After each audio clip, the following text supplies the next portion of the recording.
On va démarrer ce programme ce mardi 6 mars 2018 en parlant de santé, en parlant précisément de l'hôpital général de Douala où 24 générateurs pour dialyse arrivent dans cette formation hospitalière qui ne comptait jusqu'ici que 5 générateurs. Vous comprenez que le déficit était énorme, était criard, et donc désormais les patients pourront bénéficier de 2 séances de dialyse par semaine, ce qui était extrêmement rare jusqu'ici.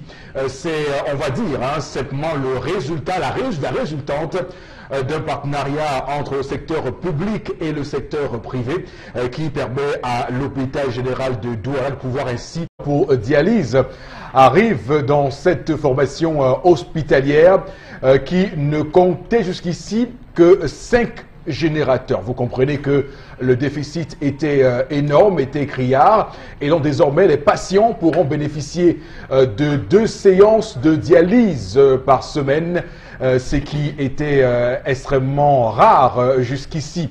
C'est, on va dire, simplement le résultat, la résultante d'un partenariat entre le secteur public et le secteur privé qui permet à l'hôpital général de Douala de pouvoir ainsi désormais apporter des solutions précises et concrètes aux différents patients qui le plus souvent doivent souffrir de ce fait morose. On parle également ce 6 mars 2018 de cette cérémonie de prestation de serment des 11 sages, des 11 membres du Conseil constitutionnel nommé le 7 février dernier par décret présidentiel. Donc Clément Atangana et les siens devront donc ainsi prêter serment devant le Congrès réuni aujourd'hui au Palais des Congrès justement de Yaoundé, sous la présidence d'ailleurs du président du bureau de ce congrès-là, Kavaïge Djibril, qui est également le président de l'Assemblée nationale. Donc voilà, madame, monsieur, c'est avec ce ton quand on démarre l'émission ce matin sur Equinox Télévision, la chaîne qui, au-delà de l'image, vous rend compte et a une équipe qui, évidemment, porte ce programme. Et dans l'équipe, nous avons Charles Armel Mbachou, monsieur Mbachou, l'homme de la colère, le colérique compulsif, comme on dit souvent. Bonjour, monsieur Mbachou. Bonjour, monsieur Eric Fopoussi Ndegou. Bonjour aux téléspectateurs. Et bonjour à Aliko Dangote. Que s'est-il passé pour que vous obligiez à Aliko Dangote? Que s'est-il passé pour que vous obligiez les transporteurs à supporter les pannes de camions, les produits détériorés, notamment le ciment et le pont bascule? Mouvement d'humeur, mouvement de colère dans l'air. Aliko Dangote qui, comme vous le savez, est cet homme d'affaires nigérian et qui, évidemment, a investi dans de nombreux pays africains. Sera-t-il lui aussi victime de tout ce qu'on peut imaginer comme récrimination vis-à-vis du capitalisme, vis-à-vis de ces personnes-là qui investissent dans les pays? En tout cas, c'est également un plaisir d'accueillir de tels investisseurs sur le sol camerounais. Aussi sur ce plateau, une membre à part entière de cet équipage. Il s'agit de Flora Zé. Bonjour et bienvenue. Bonjour Eric Fopoussi, merci. Bonjour à vous sur le plateau et à nos chers téléspectateurs. Mon bonjour spécial va à l'endroit des femmes âgées. Dans notre combat contre les discriminations qui sont faites aux femmes, j'ai constaté que la femme âgée est repliée, est écartée à un moment donné. Donc, pour ce mois, pour cette semaine de la femme, pensons aux femmes âgées, femmes qui ont eu des parcours, qui ont une vision beaucoup plus avancée, beaucoup plus fine de la vie, pour apprendre un tout petit peu ou un tout petit peu plus d'elles. Donc je pense ce matin à toutes les femmes âgées qui ont un parcours et pas mal d'expérience à partager avec la jeune génération. Alors, bon, je me pose une question ce matin. D'où vous vient cette subite sollicitude pour les femmes âgées? Non, je l'ai toujours eu. Oui, toujours. Je pense qu'il faut encadrer les personnes âgées et les femmes, justement, âgées, les femmes d'un certain âge. Au Cameroun, j'ai constaté, ne sont pas très bien encadrées. Les femmes d'un certain âge, au Cameroun, j'ai constaté, ne sont pas très bien encadrées, et on a besoin aussi de leur expérience, de leur vision de la chose quand on parle de l'émancipation de la femme au Cameroun. En tout cas, quand je le dis, hein, c'est pas pour le décrier, c'est justement pour être impressionné par cet élan que vous nous faites ce matin, d'ailleurs, au cœur du Zénith, madame, messieurs. Également sur le plateau, Bengan, bonjour et bienvenue. Bonjour, monsieur Fopo-Sinegou, bonjour à vous, chers téléspectateurs. Et moi, ça me fait plaisir, effectivement, la femme âgée, c'est celle-là qui est de notre génération, monsieur Fopo-Si. Tout à fait. Les jeunes filles se rendent compte aujourd'hui qu'elles ont perdu le nord. Et pourtant, la voix est là. Un peu, bien, merci. Mais bon, je m'interroge, qu'est-ce qu'on appelle composante sociologique dans la confection, l'élaboration des listes pour les élections au Cameroun? Les sénatoriales arrivent, je veux voir si l'ECAM ne va pas sanctionner les partis politiques. Dans les 10 régions, seuls les partis politiques qui investissent les candidats pour le littoral ont procédé à cette composante sociologique. Ils ont pris les gens partout. Mais dans les autres régions, je dis bien les 9 autres régions, il faudrait qu'on rejette les listes. Parce que là-bas, les 7 sénateurs pour chaque parti politique sont les originaires de ces régions-là. Est-ce que ce qu'on fait pour les municipales législatives n'est-il plus faisable lorsqu'on parle des sénatoriales? Ou alors, si c'est tel est le cas, que même le littoral, qu'on exige que même dans le littoral, les 7 sénateurs de tous les partis politiques soient les ressortissants du littoral. Vous voyez donc comment un terme autochtone, allogène et tout ça nous encombre aujourd'hui. Oui, merci. Absolument. Et il faut pour cela saluer d'ailleurs cette région du littoral qui est la région la plus accueillante définitivement de ce Cameroun, parce qu'effectivement est la région la plus accueillante définitivement de ce Cameroun, parce qu'effectivement on peut le dire, d'autres régions au Cameroun sont cosmopolites, mais pas au degré du littoral. D'ailleurs, merci de le signaler ce matin, Bobo Bengan, pour qu'on en prenne conscience, d'ailleurs qu'on prenne conscience de la chance que nous avons d'être des résidents de cette région du littoral, ici même à Douala. On va lancer ce programme de manière probante, réaliste, réalisable, saisissable d'ailleurs, avec la première articulation. Il s'agit de l'histoire du jour et ses tendances. Qui s'en occupe? Bonjour et bienvenue. Le jour n'est pas bon de mon côté, Eric. Scandale à Ndokpassi. Il y a eu un scandale à Ndokpassi. Un enfant de 24 ans sème la terreur. Qu'est-ce qu'il a fait? Il a volé? Ce qu'il a fait là dépasse le vol. C'était même mieux qu'il vole. Je n'encourage pas le vol, mais son comportement, ce qu'il a fait méritait même qu'il vole. Parce qu'il a fait quelque chose. Je n'encourage pas le vol, Mombo. Ce n'est pas dire que j'encourage le vol. Non, mais tu as hiérarchisé. Donc je suis en train de dire qu'au lieu de faire ce qu'il a fait là, c'était même mieux qu'il vole pour qu'on l'amène en prison. Parce qu'en volant sur la main, la famille va savoir qu'il est en prison. Le gars a fait un scandale. Ça m'a interné aux urgences. Parce que je suis allée voir la main en question. Elle m'a parlé de leurs problèmes. L'enfant de 24 ans qui ne faisait rien. D'après ce que la mère m'a dit, les voisins m'ont aussi parlé. Donc j'ai pris plusieurs versions.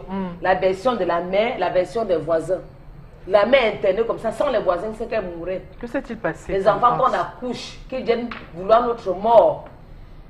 La mère dit que son fils est devenu riche subitement. Donc un enfant qui n'était pas à l'école, qui n'a pas eu un parcours scolaire, quoi. Un temps comme ça, l'enfant est devenu riche. On ne sait pas où il a pris l'argent. On ne sait pas comment ça s'est passé. Mais ça m'a dit qu'en juin dernier, il a pris l'argent. On ne sait pas comment ça s'est passé. Mais ça m'a dit qu'en juin dernier, il est venu à la maison et dit que maman dormons. Ça m'a dit que dormir comment? Il dit que non, quand je te vois, je suis amoureux de toi, on va dormir. Non. Ça m'a dit que non. Dormir comment, mon fils? Explique-moi. Je ne peux pas, un enfant ne peut pas entrer où il est sorti. Je ne peux pas, même si c'est comment. L'enfant est parti. Dans sa tête, elle croyait que c'était là fini. En décembre, le gars est encore revenu voir la mère, que ma terre. Dormons, la mère dit que l'enfant ne peut pas sortir quelque part et entrer encore là-bas. dormi avec toi, comment? L'enfant est parti. La mère me dit qu'elle n'a même pas expliqué aux gens parce qu'elle disait que c'était les problèmes de la honte. Qu'elle va se placer comment? Pour dire même à ses copines que son fils a dit que matin, je veux qu'on en, que je suis amoureux de toi. Elle dit qu'elle ne pouvait pas expliquer la période là. Hier encore, elle reste à la maison. L'enfant atterrit encore que matin, aujourd'hui là c'est aujourd'hui. Tout le monde va dormir parce que si on ne dort pas, il va pleuvoir. La marque, elle croyait que c'était tous les blagues à Momok. Le gars dit que maman, voilà l'argent, voilà 300 000 francs. Prends les 300 000 francs si on dort. Ça m'a dit, papa, je ne peux pas accepter. Ou ça fait que comment, elle a seulement entendu les claps. Je te demande qu'on doit dormir, tu ne dors pas, pam pam, comme c'était son show. Il a bastonné sa mère, les cris ont alerté les voisins, en bon français. Quand les voisins, quand il a vu que les voisins venaient, il a fui. Donc à l'heure, si la mère est internée aux urgences, très malade, mais ça va mieux parce qu'elle parvient à parler. Le gars a fui. Les policiers le recherchent. Il est recherché par la police. Pardon, si vous voyez un gars de 24 ans qui fuit, pardon, arrêtez-le seulement. Il a fait ce qu'on ne fait jamais à sa mère en Dorpassi. Tous les gens du quartier Dorpassi sont de passer bonbon. On dit, l'enfant Sata, quand tu n'accouches pas, on dit que tu as accouché. En accouchant, bonbon. On dit, l'enfant Sata, quand tu n'accouches pas, on dit que tu as accouché. En accouchant, même tu n'es pas à l'abri des problèmes. Voilà ma part que j'ai accouché. Vous avez la parole, chers téléspectateurs. J'en ai terminé. Alors, on ne peut qu'avoir le cœur serré lorsqu'on écoute une telle histoire, lorsqu'on prend connaissance d'un tel fait qui est vécu ainsi dans cette ville de Douala et qui remet au goût du jour quelques sujets quand même probants qu'on devrait évoquer ici parce que qu'est-ce qui peut expliquer qu'un enfant puisse en arriver là? Faut-il aller chercher dans l'éducation de l'enfant? Faut-il aller chercher dans d'autres conditionnalités qui aujourd'hui font que certaines personnes sont obligées de pactiser avec le diable parce qu'il faut bien se le dire et ne pas avoir peur de le dire, ne pas rougir parce que pactiser avec le diable n'est pas une grosse expression. C'est effectivement des cas qu'on remarque au jour le jour. On peut également questionner ce matin les parents, comment les parents éduquent leurs enfants, comment ça se passe pour qu'un enfant puisse ainsi évoluer à l'écart de la norme. Cher Lamel, je commence par vous pour d'abord prendre votre première impression de l'histoire qui est racontée ce matin. Monsieur Eric Fopoussi-Negou, il y a des choses qu'on ne parle pas en Afrique. Oui. Il y a des choses sur lesquelles on n'a pas le droit d'en parler. Parce qu'en parler, c'est faire quelque peu la promotion de cela. Et parmi lesquels l'acte qui a été posé. Il faut dire que l'Afrique avait réglementé un ensemble de fonctionnements. L'inceste, la violence sous toutes ses formes, la transgression de loi, l'assassinat, la profanation des lieux sacrés, le vol était susceptible, donc tout contrevenu était susceptible d'un bannissement pur. Le vol était susceptible, donc tout contrevenu était susceptible d'un bannissement pur et simple du village. On ne tuait pas, on bannissait. On prenait la cendre, on vous recouvrait de cendre, on soufflait la cendre sur vous en vous disant, pour vous terminer, allez vous débrouiller ailleurs, allez chercher la communauté des incestueux, allez vous débrouiller parce qu'ici vous n'avez pas votre place. Raison pour laquelle vous avez des villages aujourd'hui qu'on a reconnus comme villages de 3e degré, pourtant des villages incestueux. Il y en a plein de villages, même jusqu'au 2e degré qu'on a reconnus, pourtant des villages incestueux, oui. Des gens qui avaient été bannis, qui se sont rassemblés et qui ont fait de ce lieu un nouveau village. Donc je dis, en Afrique, on ne parle pas d'un certain nombre de choses, notamment ce type de cas, parce qu'on connaissait la censure. Mais maintenant, pour revenir sur le fait, il faut dire très simplement que cet enfant est victime de la mondialisation tant prônée par Flora Zé sur ce plateau. La mondialisation, vivre heureux, vivre bien, mon incroyable anniversaire, ma vie de riche, ma vie de luxe, les châteaux, la compétitivité, voilà ce dans quoi. Or, l'Afrique d'antan développait la première forme de richesse qui était la richesse morale. La richesse morale, parce que lorsqu'on est riche moralement, on ne peut que suivre de manière physique. Aujourd'hui, c'est la course Et voilà ce que ça donne, chercher à coucher avec sa mère. Vraiment, ça en Afrique, on ne parlait pas de ce genre de choses. Oui, et c'est la raison pour laquelle moi, d'ailleurs, à l'ouverture de ce sujet, je n'ai pas souhaité revenir sur votre conclusion. Je dis c'est un fait, le fait vécu. Je pense que c'est comme ça qu'on va le qualifier ce matin, le fait vécu à Douala. Troisième, pour le dire clairement ce matin sur ce plateau, Charles Hamel. Et merci aussi de revenir sur l'histoire de ces villages bannis de l'Afrique. Ah oui. De l'Afrique. Et là, j'accuse l'administration. Voilà. J'accuse l'administration parce qu'il y a trop de villages bannis qui sont aujourd'hui reconnus comme les villages de deuxième, troisième degré. Le colonisateur qui est arrivé, l'administration qui sont aujourd'hui reconnus comme les villages de deuxième, troisième degré. Le colonisateur qui est arrivé, l'administration qui elle-même a validé en tout temps de toute connaissance. Il y a plein de villages ici qui n'ont pas le droit d'être. Je parle en tant qu'historien, il y a plein de villages qui n'ont pas le droit d'être. D'accord. Les villages de bannis. On en profite. Incestueux. Waouh. Oui, c'est pourquoi il faut le décrier. Donc. Alors, il faut le décrier. C'est pas encore vous. Attention. C'est pas encore vous. On est dans un débat, on va amuser. C'est un échange, c'est un débat. Alors, c'est vrai que... Dans cette histoire, Charles Hamel a évoqué ce qui fait mal, le point crucial, le point primordial de cette histoire. Et on va surtout dire ici qu'on a un contexte aujourd'hui à Douala où vous avez des bonhommes qui subissent des pressions énormes de la part de leurs copines ou de la part de... Je commence à parler, Florazé. Attention, je n'ai pas encore fini. J'ai rien dit. Hein. Je peux m'arrêter là ou bien je vous laisse continuer? Ah non, continue. Je peux continuer. Les testons m'ont entendu parler. Bon, je suis à côté de vous, j'ai ouvert la bouche, moi. D'accord, je peux continuer alors maintenant. Alors, je continue. Pour dire quoi? Pour dire que lorsqu'on parle de notre continent de l'Afrique, il faut tenir compte du contexte dans lequel on vit actuellement. Là, le contexte de ces copines, de ces femmes. D'ailleurs, souvenez-vous, tout récemment, lorsqu'on a évoqué le remaniement ministériel, il y a eu des gens qui ont raillé sur la toile et dit que toutes les femmes ou toutes les maîtresses qui occupaient les appartements payés par ces ministres-là doivent aujourd'hui libérer rapidement parce qu'effectivement, il n'y a plus d'argent pour eux. Donc c'est pour dire que c'est un fait, c'est vécu. Les femmes sont entretenues de manière régulière par des hommes et elles mettent la pression pour avoir encore plus et toujours plus. Ça, c'est un pan. Deuxième pan, on est dans une société de consommation. Les publicités à la télévision, on passe des publicités à la télévision, on vous met dans une société de consommation. Les publicités à la télévision, on passe des publicités à la télévision, on vous montre un monde de rêve, chacun veut aller passer les vacances à Dubaï, chacun veut aller vivre la vie de rêve. Ce qui fait donc qu'on se retrouve avec des gens qui ne se plaisent pas dans leur vie et qui sont obligés, et qui se sentent obligés, ils ne sont pas obligés, ils sont obligés de mener ce type de vie. La facilité, l'oisiveté, de partiser avec le diable. Quand même, Florazé, c'est vous qui êtes ici le chantre de ces femmes qui disent non, une femme doit se sentir aimée, une femme doit sentir que son homme l'aime, parce qu'il doit dépenser pour elle, parce que pour vous, c'est le baromètre de ce que votre homme vous aime. Donc le fait qu'il dépense là, pour c'est vous votre sans interprétation. compter. Je n'ai jamais dit ce que ça vous dites sur souvent ce plateau. sur ce plateau. Là, je n'ai jamais dit ça sur ce plateau. Les choix de vie, chacun les assume, Eric Fopoussi. Maintenant, moi, je reviens pour dire à Charles Hamel que, notamment par rapport à ce que vous avez dit, le contexte dans lequel on vit aujourd'hui est différent d'il y a 30 ans, 40 ans, 50 ans. Aujourd'hui, on est dans un monde interculturel.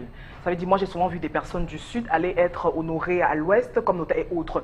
Donc, c'est ça, ce brassage de culture. Maintenant, on revient dans ce type d'histoire. Il y a donc des personnes qui vivent dans un environnement peut-être précaire ou pas, mais qui ont des idées dans la tête, qui ont des rêves, qui ont des ambitions et autres. Je reviens pour dire, c'est ici, sur ces antennes, que moi, j'ai dit, pour un enfant, dans la maison, il n'y a pas un âge indiqué pour que l'enfant aille se battre. On me dit, l'enfant a 17 ans, l'enfant a 20 ans, l'enfant doit partir.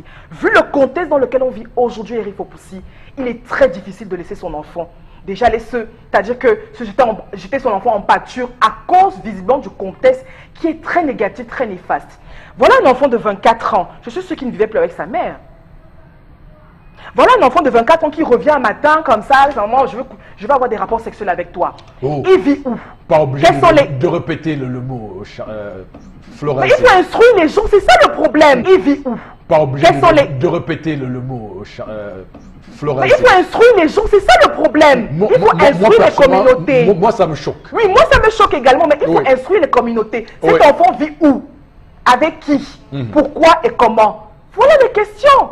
C'est pourquoi je dis, il est très difficile aujourd'hui. On m'a dit à 30 ans, on m'a dit non, la femme, non, elle a raté sa vie, etc. Non, les parents qui le font, c'est parce que le milieu dans lequel on vit aujourd'hui, Eric Fopoussi, n'est pas le même qu'hier. Oui. Il faut le reconnaître. Donc pour vous, c'est à cause des parents, vous trouvez les causes, les origines aussi, de cet art de certains parents, chez les parents, de certains parents qui mettent assez de pression, justement, assez de pression, et qui n'arrivent pas à faire la part des choses, à dissocier les contextes qui sont différents. Il faut déjà que les parents d'un certain âge le comprennent aujourd'hui. Voilà un enfant de 24 ans. Il fait quoi dans la vie? Travaille-t-il? Je ne sais pas. Donc maintenant, il est sous pression à l'extérieur. Est-ce qu'il parle avec ses parents? Est-ce qu'il parle avec sa mère pour que sa mère essaie de déceler les négativités qu'il y a dans sa tête et pour essayer d'y remédier immédiatement? D'accord. Je trouve qu'à 24 ans, les parents ont encore la possibilité de tirer le bon d'un enfant, je veux dire de cet âge. Alors, vous avez maintenant un enfant qui est déjà engouffré dans une histoire où peut-être il va falloir un pasteur pour les exorciser ou bien quoi que ce soit. Les parents ont une grosse responsabilité. Et quand on en arrive là, ça veut dire que quelque part les parents ont fauté, que la base n'a pas été très bien construite. Très bien. Florazé, c'est important de le dire également. Ce matin, je fais l'inventaire des différentes causes. Charles Abel, lui, il a parlé des femmes et le contexte actuel d'occidentalisation et le contexte aussi de mondialisation qui sont à l'origine de cette perversité sociale. Vous évoquez le rôle des parents. Bengan, avec vous, on verra davantage comment social. Vous évoquez le rôle des parents. Bengan, avec vous, on verra davantage comment expliquer ce fait macabre, ce fait nauséeux. Vous serez dans la même ligne que Florazé ou Charles Abel, ou bien vous voyez au-delà qu'il y a d'autres aspects qu'il va falloir qu'on explore ce matin? Moi, qu'est-ce qu'on appelle liberté? Dans le terme de liberté, vous parlez de liberté, fraternité et tout. Après, vous dites la France, pays de liberté, l'Occident, la liberté, la démocratie a montré un certain nombre. Liberté, égalité, fraternité, voilà. Devise la France. Dans liberté, le peuple, notamment occidentaux, qui vous chantent la liberté, ne savent pas ce que c'est qu'être libre. Ils ne savent pas ce que c'est que la liberté. C'est plutôt le libertinage. Je parle des déviances sociales qu'on enseigne là-bas. Et ce sont ces déviances sociales pour le nom de la liberté qui nous amènent à ce genre de cas de comportement. C'est-à-dire que l'inceste, et il l'assume là-bas, et il dit, tendance à dire, il veut l'argent. Donc, au nom de l'argent, parce qu'on veut être riche, on peut coucher sa soeur, on peut coucher sa maman, on peut. Un homme peut coucher sa fille, il peut coucher. Au nom de la liberté. Au nom de la liberté. Un homme peut coucher avec un homme? Voilà justement. Après, vous arrivez, mariage pour tous. C'est ça. C'est ça la liberté. Et c'est pour dire quoi? C'est pour dire que nous sommes là dans une société sans repères. Or, nous, en Afrique, nous avons des repères. Tout est normé. Tout est normé. Et en 2011, récemment même en 2011, je vous prends un cas qui concerne les animaux. Les porcs camerounais allaient disparaître. Je vous prends un cas qui concerne les animaux. Les porcs camerounais allaient disparaître. Je parle bien des porcs. Le ministère de l'élevage, de pêche animale a fait la commande d'une catégorie de porcs en France pour venir faire des coalitions. Comment vous appelez ça? Oui, croiser. Des croisements porcs, précisément parce que en cas d'inceste, pour les porcs, la race disparaît. En cas d'inceste, c'est la disparition de la race. Et pour nous, Africains, l'homme riche, c'est un homme qui a des hommes, qui a des enfants. Il n'y a de richesse que d'hommes. Il n'y a de richesse que d'hommes. C'est pour cette raison que parmi les fautes, j'allais dire graves, qu'on ne pardonnait pas, il y avait l'inceste. L'inceste. nation.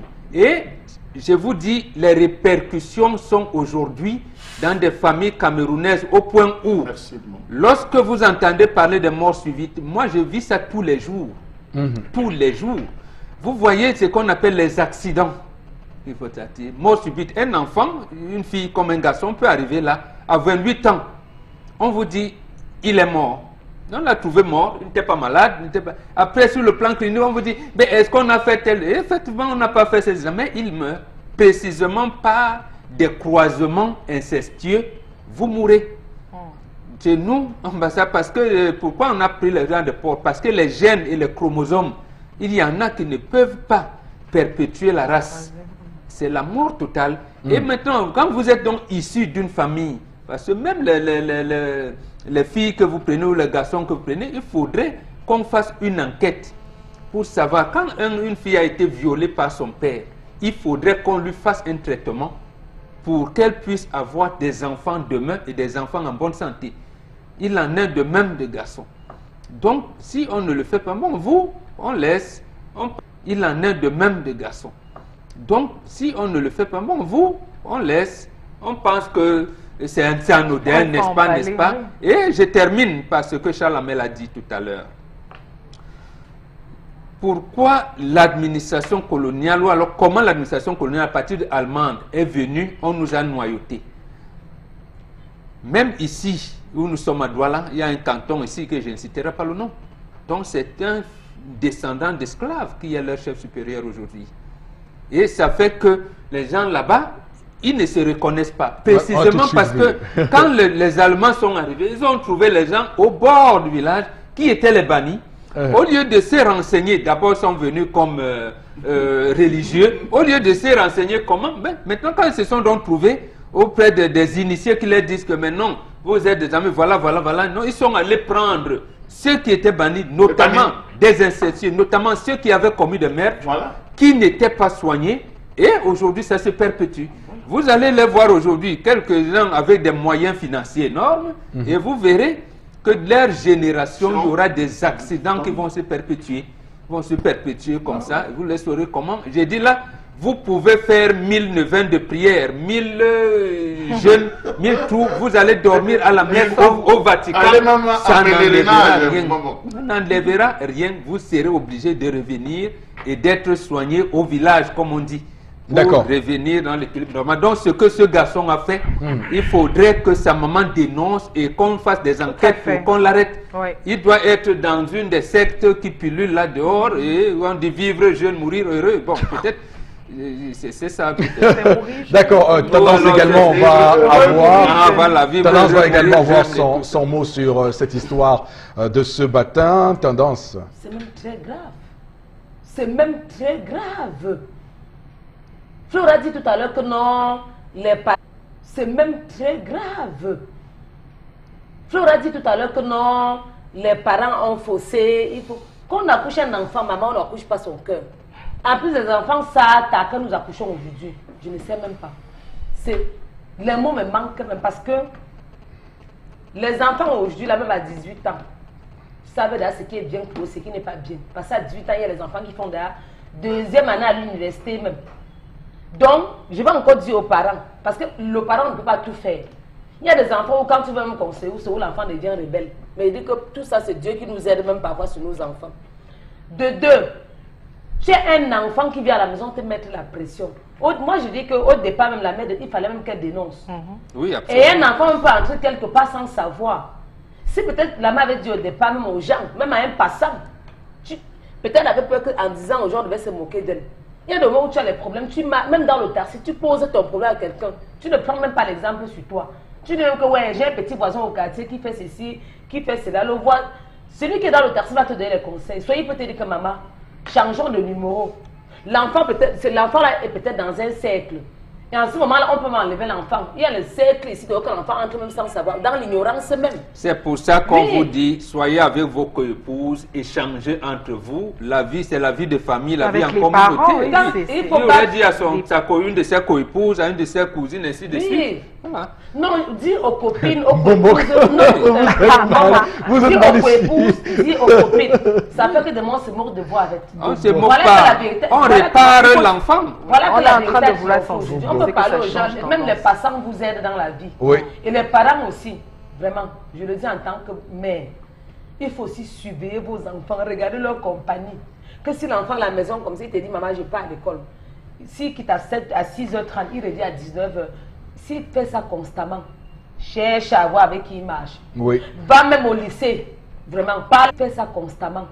Cherche à voir avec qui il marche. Oui. Va même au lycée, vraiment, parle maintenant que l'enfant ne Absolument. comprend pas. Absolument. S'il est au lycée, pas au lycée. S'il est dans un collège privé, pas dans un collège privé. Sur 10 personnes, 2 personnes vont te dire la vérité. Dis avec qui il marche. Un enfant qui un matin vous Mais ramène ça- une paire de tennis, ça sort d'où? Oui, il faut mettre fin à tout ça. Un enfant qui sort de la maison le matin, il te dit, maman, je pars à l'école. Tu payes les cours, il rentre à 22h. Maman, comme tu vois là, il rentre mais il ne mange pas. Qu'est-ce que tu as?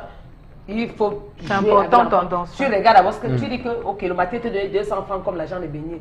Tu es rentré le soir, voilà la nourriture que j'ai donnée. Voilà. Quand tu ne manges pas, je commence à mener mes enquêtes. Il faut plus parfois borner les enfants en disant que, comme je te parle, tu fais ceci, je vais venir au lycée devant tes amis. Je vais venir dans ton établissement. Je vais te faire one PC national. Ouais. Et tout le monde va voir. En ce moment, l'enfant va savoir qu'il a affaire à une maman qui est Yakuza. Moi que tu vois là, je suis une femme homme. Mes enfants me connaissent. Je suis une femme homme. Donc quand ça ne va pas dire attends-moi au lycée, je ne discute même pas. Et je viens. Même si elle ne te tape pas, je viens. Je fais en sorte que tu sais qu'elle était là. Même si elle vient seulement saluer le proviseur. Je dis que la mère de mon bout est là. J'ai fait la paix, j'ai dit que ok, le voilà, terminé. Il y a un peu de Quand il pas honte. même, tu ne sais même pas ce que j'ai causé avec ton proviseur. J'ai dit au proviseur qu'il était moi de passage pour te faire paniquer aussi. Les enfants fantômes qu'on accouche à nos jours, c'est Eric. Quand tu n'accouches pas, on t'insulte, t'es bordel. Bordel, tu pouvais m'accoucher, voilà. Voilà l'enfant qu'on a accouché. Merci de conclure par la tendance. On va, oui, Charles Hamel, juste un petit mot, hein, parce que le temps, on a je plus veux le temps. dire que le roi Nana Tchakounté de Bazou disait, et dont les épopées sont contenues dans le Yaolen Dutch, pour ceux qui ont fait cours d'allemand à une certaine époque, ils vont retrouver les épopées du roi Nana. Il disait qu'il est facile de tenir la main d'un enfant pour le conduire, mais il est difficile de calibrer les pas de cet enfant. Il est difficile, vous pouvez tenir la main d'un enfant, mais vous n'allez jamais calibrer les pas de l'enfant ou rythmer les pas de cet enfant. L'enfant, mais vous n'allez jamais calibrer les pas de l'enfant ou rythmer les pas de cet enfant. Les parents font leur devoir. Nous sommes dans une société de prédation. Tant à nord, tant à sud. Vous avez des gens qui naguent. Vous avez des gens qui ont de l'argent, qui ont une richesse opulente. On ne sait pas d'où vient cette richesse. Vous les voyez, parce que c'est peut-être le fruit de la corruption. Vous les voyez comment est-ce qu'ils naguent les gens. Dans chaque famille, on se bat à avoir son riche. Ne cachons pas ces mots. Chaque famille veut tout faire pour avoir son riche. Faites le tour de certains villages. J'ai eu l'occasion en presque 10 ans de faire le tour de tous les villages. Je me suis rendu compte que quand vous arrivez dans certains villages, vous commencez à contempler une maison. Je dis la maison c'est belle, hein? Le gars il fait même quoi? On dit il est mort, il est enterré là en bas. Il est mort à quel âge? 35 ans. Mais telle maison elle est belle. Ah, celui-là alors, si tu sais même comment il est mort, lui il est mort 30 ans. Et toute la maison c'est lui qui a conçu, oui. Vous voyez telle maison, faites le tour, vous allez vous rendre compte que les chefs de village sont au courant. C'est au chef de village qu'il incombe la responsabilité d'organiser les cérémonies de Kati pour nettoyer ça. Ils connaissent toutes les méthodes. Et bon, ils connaissent les méthodes, comment on peut faire pour l'assainir. Donc c'est pour dire qu'on peut en sortir. On peut en sortir, c'est D'accord. possible d'en sortir. Donc il faut dire au chef de village que vous avez cette responsabilité et on connaît les villages là où ça se passe, on les connaît, tous ces villages. Là où ça commence même à naître, il y a certains chefs qui disent que hey, ça ne va pas commencer ici chez moi. Il met l'argent que ton argent, je ne vais pas te voir. Toi, tu ne descends pas à la chefferie. Toi, je ne vais pas te voir entrer ici. Il détruit même aux familles. On envoie dans les mangeons les comités en disant que telle personne, vous ne savez plus telle personne, jusqu'à ce qu'ils soient venus me voir et qu'ils se soient repentis. Mais sauf que c'est pas ce qui est fait. Ils sont plutôt le plus souvent dans les villages accueillis, acclamés d'ailleurs et pris en exemple parce que effectivement lorsqu'on dépose 10, 20 casiers de bière, vous verrez tous les villageois accourir pour venir dire oh le sauveur est arrivé. C'est bien cela. Et parfois, dans la Non, mais ce que Charles Hamel dit est très C'est important. bien cela. Et parfois, dans la Non, mais ce que Charles Hamel dit est très important. Mais Oui. c'est un problème d'éducation. Et malheureusement, dans notre société, on a du mal à dénoncer. Parce que la maman, c'est une mère. C'est-à-dire que le fait de le dire, d'avouer cette vérité, mais c'est un choc. C'est une honte pour elle. C'est une honte pour elle. Maintenant, comment gérer l'information? Elle se demande comment les autres vont gérer l'information. C'est l'administration. C'est ça le problème. C'est l'administration. Pourquoi on a du mal? Tu as raison, Zé. Flora, c'est quoi? C'est précisément lorsque le chef s'est comporté comme auxiliaire d'administration, il s'est limité à ça. L'autre volet qu'on lui disait, organiser le développement, ne le faisait pas. Il était un agent de l'administration. On veut dire, tel, il faut l'amener, les enfants de tel, il faut les prendre, ainsi de suite. Oui.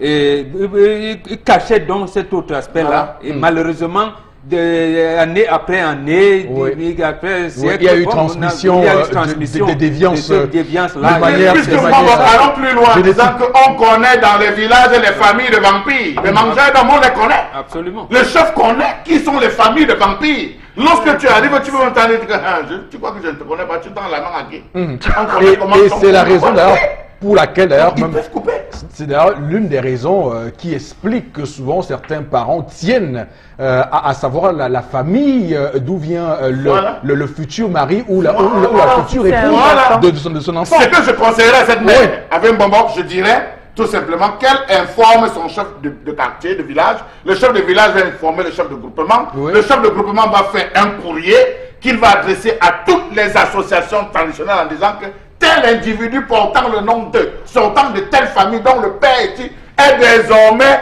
interdit de salutation, interdit de siéger à toute temps réunion, interdit. Vous allez voir, il va venir s'agenouiller.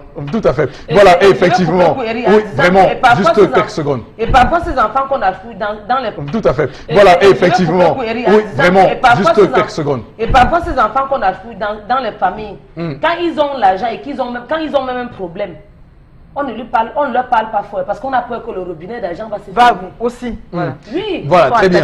Alors, on va, tout à l'heure, on a évoqué sur ce plateau la question des esclaves. J'aimerais évidemment vous conseiller un livre sur le sujet, la traite négrière européenne, mensonges et vérité, de Jean-Philippe Omotonde, qui effectivement parle clairement de ce que les Noirs n'ont jamais vendu les Noirs, ou bien n'ont jamais été à l'origine de l'esclavage. C'était effectivement une imposition de ces personnes impérialistes, et il parle également dans ce livre de cette Afrique impériale. Cette Afrique a été la première à établir son hégémonie, sa puissance à travers les âges et à travers le monde.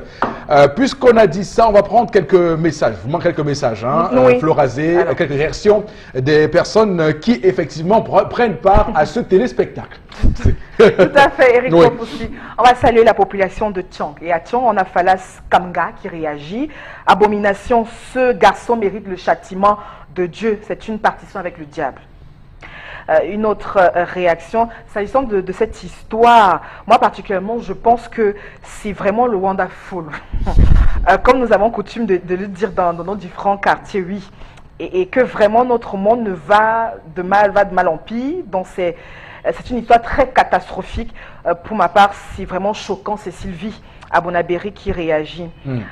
L'inceste n'a pas commencé avec la mondialisation. Les sectes non plus. Ce garçon est dans une secte pernicieuse et c'est la condition qu'on lui a donnée donc de remplir. Mais voilà. Il est d'accord avec ça. Un bon petit dernier, Florazé. Oui. Message.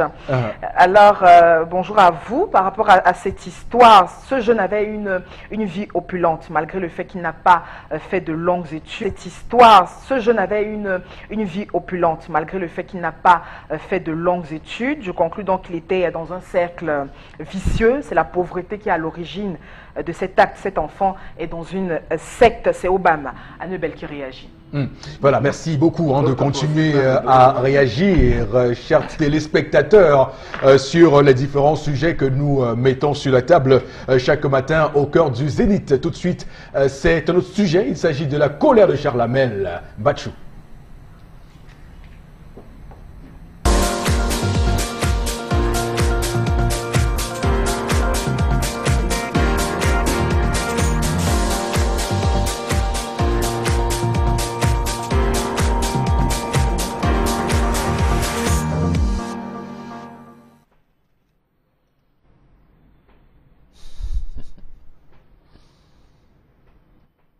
Je m'interroge ce jour sur la question des écoles japonaises au Cameroun.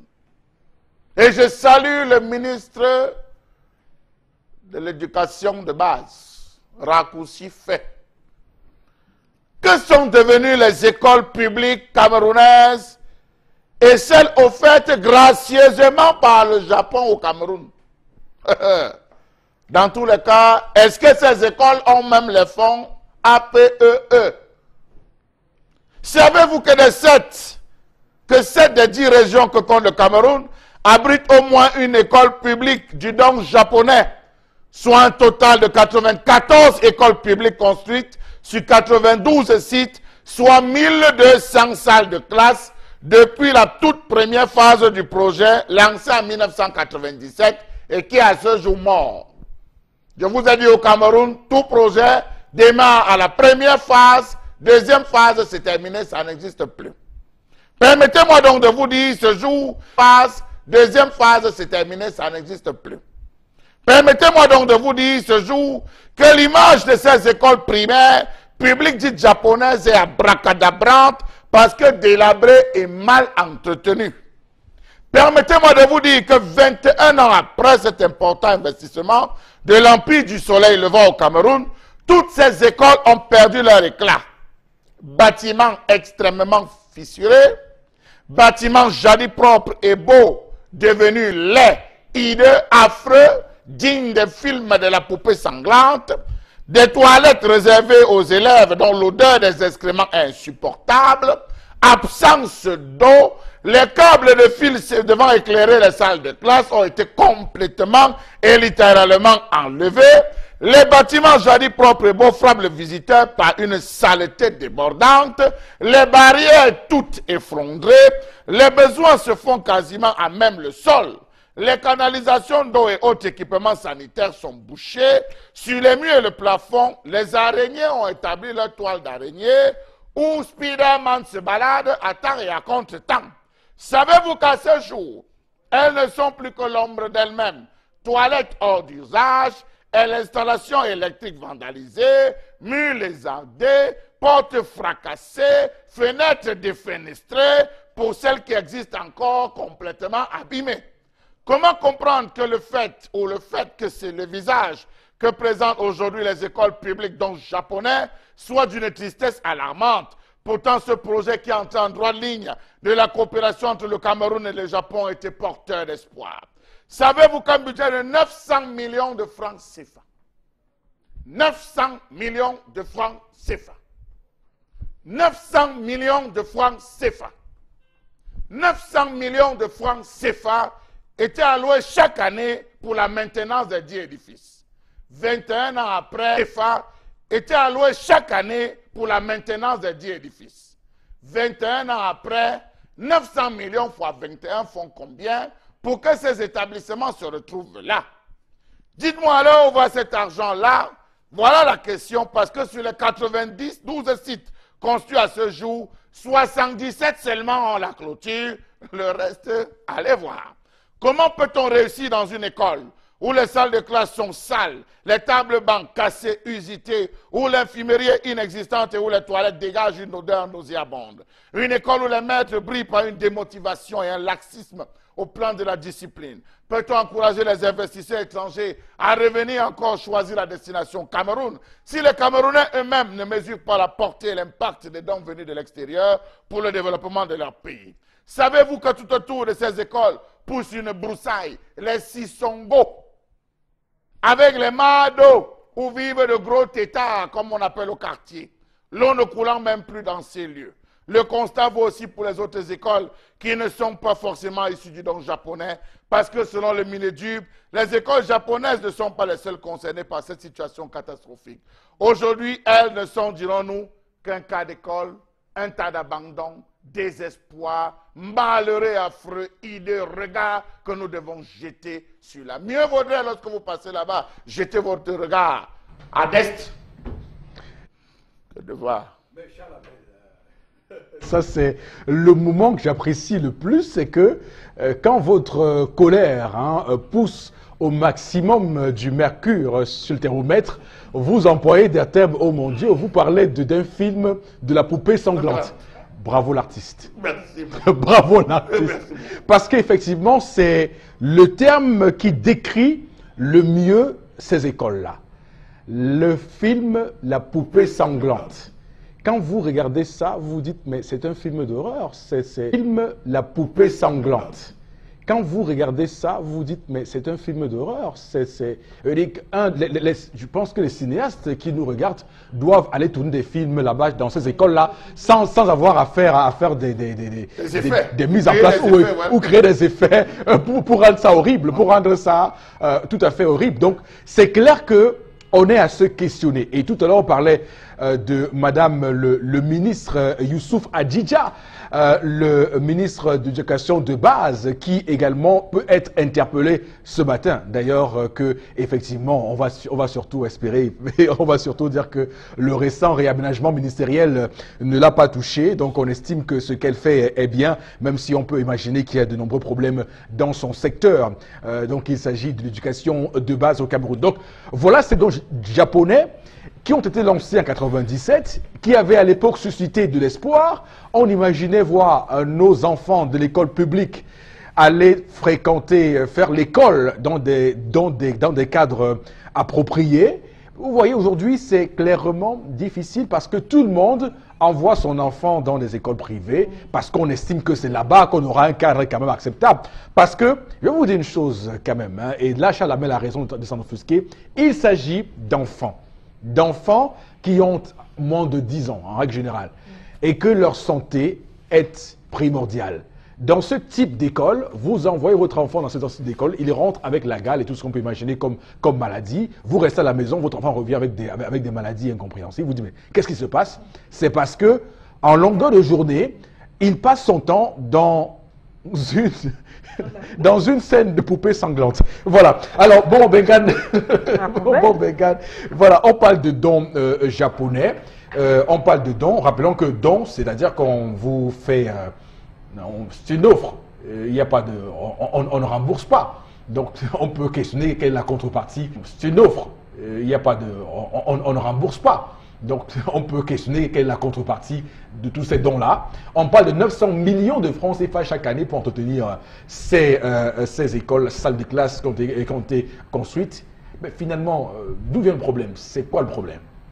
Mais précisément, peut-être vous n'avez pas su pourquoi les Japonais ont construit eux-mêmes ces écoles-là. Oui. Les Japonais, dans le principe du TICAD 1, comme ça qu'ils l'appelaient, ils ont dit qu'ils ne peuvent pas remettre de l'argent au gouvernement camerounais, cet argent sera détourné. Oui. Ils n'ont même pas utilisé le conditionnel, ils ont dit que cet argent sera détourné.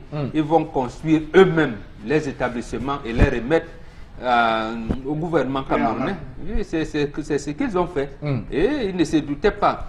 Et je pense que ça a eu lieu en 1997. Oui. Et comble de malheur, parce que là-bas, c'est des pays sérieux. Là-bas, ce qu'on appelle la police secrète, la police politique fonctionne. On fonctionne, on prend les renseignements. Ce n'est pas ici chez nous où c'est pour aller enlever les opposants et tout ça. Mais chez eux, c'est précisément pour savoir où est-ce que le pays doit mettre les pieds et où on ne peut pas. La preuve, 98, le Cameroun est devenu champion du monde de la corruption. 99 également. Donc pratiquement au moment où les Japonais sont en train de construire les écoles. Donc les gars, eux, ils avaient le fichier Cameroun, en matière de corruption en main. Et ils avaient en main et ils ont donc construit. Donc quand vous posez la question aujourd'hui, est-ce que l'argent disponible pour alors disposer pour le maintien, attendez, ils vous ont dit que si on remet l'argent entre les mains du gouvernement, cet argent sera détourné. Donc ne demandez pas où est parti cet argent, il a été détourné. S'ils ont mis de l'argent, c'est tout. Maintenant, l'autre chose fondamentale que ça relève, c'est que l'école, on a tué l'école au Cameroun. Depuis 20 ans, c'est que l'école, on a tué l'école au Cameroun. Depuis 20 ans, 98, on ne recrute plus les enseignants de l'ENIEJ. Donc, nos écoles publiques n'ont pas d'enseignants. N'ont pas d'enseignants recrutés par la fonction publique. les maîtres, ils ont même eu un nom, les maîtres de parents. C'est-à-dire que les écoles publiques, humaines, et les IC, instituteurs contractuels. Voilà. Non, oui. Il y a aussi oui, mais en fait, c'est de moins en moins, puisqu'il faut aller faire le sitting à la primature pour qu'on recrute une vingtaine. Parmi un lot de 5000, on recrute une vingtaine. Après, on leur dit, ceux qui ont déjà fait 10 ans, et tous ceux qui sont sortis à 10 ans, ainsi de suite. Dans les effectifs de la fonction publique, ça, on ne compte pas. Automatiquement. L'essentiel, c'est qu'ils sont devenus les maîtres des parents. Donc, ce qu'on appelait à notre époque les maîtres bénévoles. Pourquoi apprendre à maître bénévole dans un environnement où on vous dit faire des lances de la nation? Donc, en fait, le renouveau continue à mentir le peuple. Mais il faut se rendre à l'évidence qu'on a tué l'école au Cameroun. Et dans cet aspect infrastructurel, puisque c'est de cela qu'on parle ce matin d'ailleurs, pour effectivement, vous faites bien de faire le lien d'ailleurs entre l'aspect infrastructurel et l'aspect lié à la ressource humaine chargée donc de porter la connaissance auprès de ces enfants-là. Mais ce qui est sûr certain, c'est que le cadre dans lequel ces enfants évoluent aujourd'hui n'est pas de nature à faire en sorte que ces enfants puissent bénéficier d'une éducation de qualité. Mais on les a tués. Surtout que cela vient d'une volonté d'un pays étranger qui a bien voulu nous accompagner dans ce projet. Justement, parce que le gouvernement est fâché que l'argent n'est pas passé entre ses mains. Il faut dire ça. Et l'autre volet pour aller dans l'orientation donnée par Charles Hamel, c'est quoi? Il faut dire ça. Et l'autre volet pour aller dans l'orientation donnée par Charles Hamel, c'est quoi? C'est que un enfant à la CIL préparatoire, il a un sac, il a toute une valise. Pourquoi on lui donne autant de cahiers de livres? Et pourtant, il a un emploi du temps où il peut choisir. Il a là, il ne peut même pas porter son sac. Donc, c'est pour vous dire qu'en fait, non seulement le contenu, je veux dire, non seulement les infrastructures ne sont pas là, les enseignants ne sont pas là, et les quelques de nos enfants que nous avons là-bas, on les rend même handicapés parce qu'en fait, ils auront des problèmes. D'abord de croissance et de trucs. Et dans la tête, ils n'auront rien. Et comme vous avez dit, ils vont rentrer avec les maladies parce que les enfants à cet âge-là, il faut bien qu'ils aient des toilettes et des toilettes propres, bien entretenues. Donc, tout ça, j'allais dire à l'abandon, précisément parce qu'on a tué sa pépinière. Tout à fait. Charles Hamel, à quoi est dû? Parce qu'effectivement, quand on regarde, lorsqu'on se projette sur le visage hideux que nous présentent ces écoles construites par les Japonais, on se dit, mais est-ce que dans tout cela, il y a des personnes responsables? Est-ce qu'il y a un management conséquent pour faire en sorte qu'il y ait au moins l'entretien des lieux et que chaque école, chaque salle de classe qui a été construite soit aujourd'hui maintenue dans un état quand même acceptable? Eric Fopoussi, je vous ai dit que 900 millions avaient été recommandés chaque année pour l'aménagement des sites. Faites 900 millions multipliés par 21 ans. Vous allez voir là où est passé cet argent. Calculez le nombre de ministres qui sont passés de cette époque. Vous allez voir ce qu'ils ont fait de cet argent. Où est-ce que cet argent est littéralement viré à ce niveau. Rassurez-vous, Mbok a parlé de la colère tout à l'heure. Je vais vous dire, Mbok, ce n'était pas de la colère. C'était un volcan. C'était le gouvernement. Ces gens ont eu un volcan subit. Ils rougissent. C'était le gouvernement. Ces gens ont eu un volcan subit. Ils rougissaient de partout parce que l'argent leur est passé. On avait commencé, les Japonais ont demandé qu'on établisse la carte scolaire. Ils ont dit, attendez, repasser, et puis voilà. Ils ont dit, ok, laissons. Et si on évalue par zone où il y a déjà les écoles, donnez-nous la carte là où il y a déjà les écoles. On va se battre à refaire. Comme Mbok dit, ils ont procédé eux-mêmes par des recherches, des enquêtes sur le terrain. Vous descendez au niveau de Yaoundé à l'école de police, vous allez vous rendre compte qu'il y avait une école primaire dont on a transformé d'autres bâtiments. C'est comme ça que plein d'autres établissements, vous allez même ici à Longbessou. À Longbessou, vous allez voir qu'il y a une superposition des écoles dans les écoles. Alors qu'il y a des zones qui attendaient véritablement à bras ouverts ce projet. Ils ont préféré monter des zones, avec les Japonais se sont battus à faire une superposition. C'est le premier point. Le deuxième point, rappelez-vous, au début lorsqu'on ouvrait, il y avait des forages. Toutes ces écoles avaient des forages. Pourquoi c'est mort? Parce que vous avez des directeurs ventrus au ventre bedonnant qui n'ont rien à faire qu'à consommer, qu'à déguster l'argent des inscriptions à la rentrée et qui ne s'intéressent à rien. Voilà ce que nous avons dans ce pays. Des directeurs d'établissements scolaires qui, au lieu de servir le peuple, servir l'éducation, se servent eux-mêmes parce qu'ils savent qu'à tout moment, on peut les enlever. Les portes, les fenêtres abandonnées. Imaginez-vous que l'ambassadeur du Japon décide de procéder à une évaluation 21 ans après. C'est là que vous allez voir Youssouf Adidia jeter ses gants, courir avec les pantalons partout pour dire qu'il faut repeindre, il faut faire ceci, il va venir cibler 3 écoles, les gens vont descendre. Voilà comment on vit dans ce pays, monsieur Fopoussi. Allez à Dogbon, on avait les aires de jeu. Allez à Dogbessou, vous avez regardé les aires de jeu. Et ça n'existe plus. Tout ce qu'on avait donné comme livre, tout ce qu'on avait donné, vous avez regardé les aires de jeu. Et ça n'existe plus. Tout ce qu'on avait donné comme livre, tout ce qu'on avait donné comme matériel, tout a disparu, c'est directement au tout prix. Les bibliothèques sont devenues des magasins. Bon, je ne sais pas si on va aujourd'hui, ce matin, faire la critique que sur les directeurs d'école. Je pense qu'il y a également d'autres composantes, les acteurs qui rentrent en jeu, comme les inspecteurs d'arrondissement aussi, qu'on pourrait questionner dans ce cadre-là ce matin. Il y a une différence entre les deux. Bien sûr. Donc, voilà, parce qu'effectivement, c'est eux qui sont souvent à proposer les noms de ceux qui veulent nommer ici et là. Et on peut comprendre que dans des jeux d'intérêt, qu'on puisse imposer à un X ou à un Y de faire telle ou telle chose. Alors, Florazé, vous constatez comme nous d'ailleurs ce matin que ces écoles japonaises aujourd'hui sont abandonnées à elles-mêmes, présentent un visage piteux. Et aujourd'hui, on se dit que quelque chose doit marcher clairement sur le plan de l'entretien de ces lieux, surtout qu'on sait qu'il y a l'argent qui était prévu pour faire ça. Oui, et quand on a affaire à des personnes corrompues, on ne peut que constater... Donc vous dites corruption. Oui, Eric Fopoussi. Parce que ce qui fait mal dans la colère de Chalamel, en fait, c'est qu'on n'arrive pas au Cameroun à entretenir le don. C'est-à-dire que, bon, Bokla dit, on a construit clé à main et tout, mais maintenant, on n'arrive pas à entretenir ce don, Eric Fopoussi. Donc, vous savez quoi?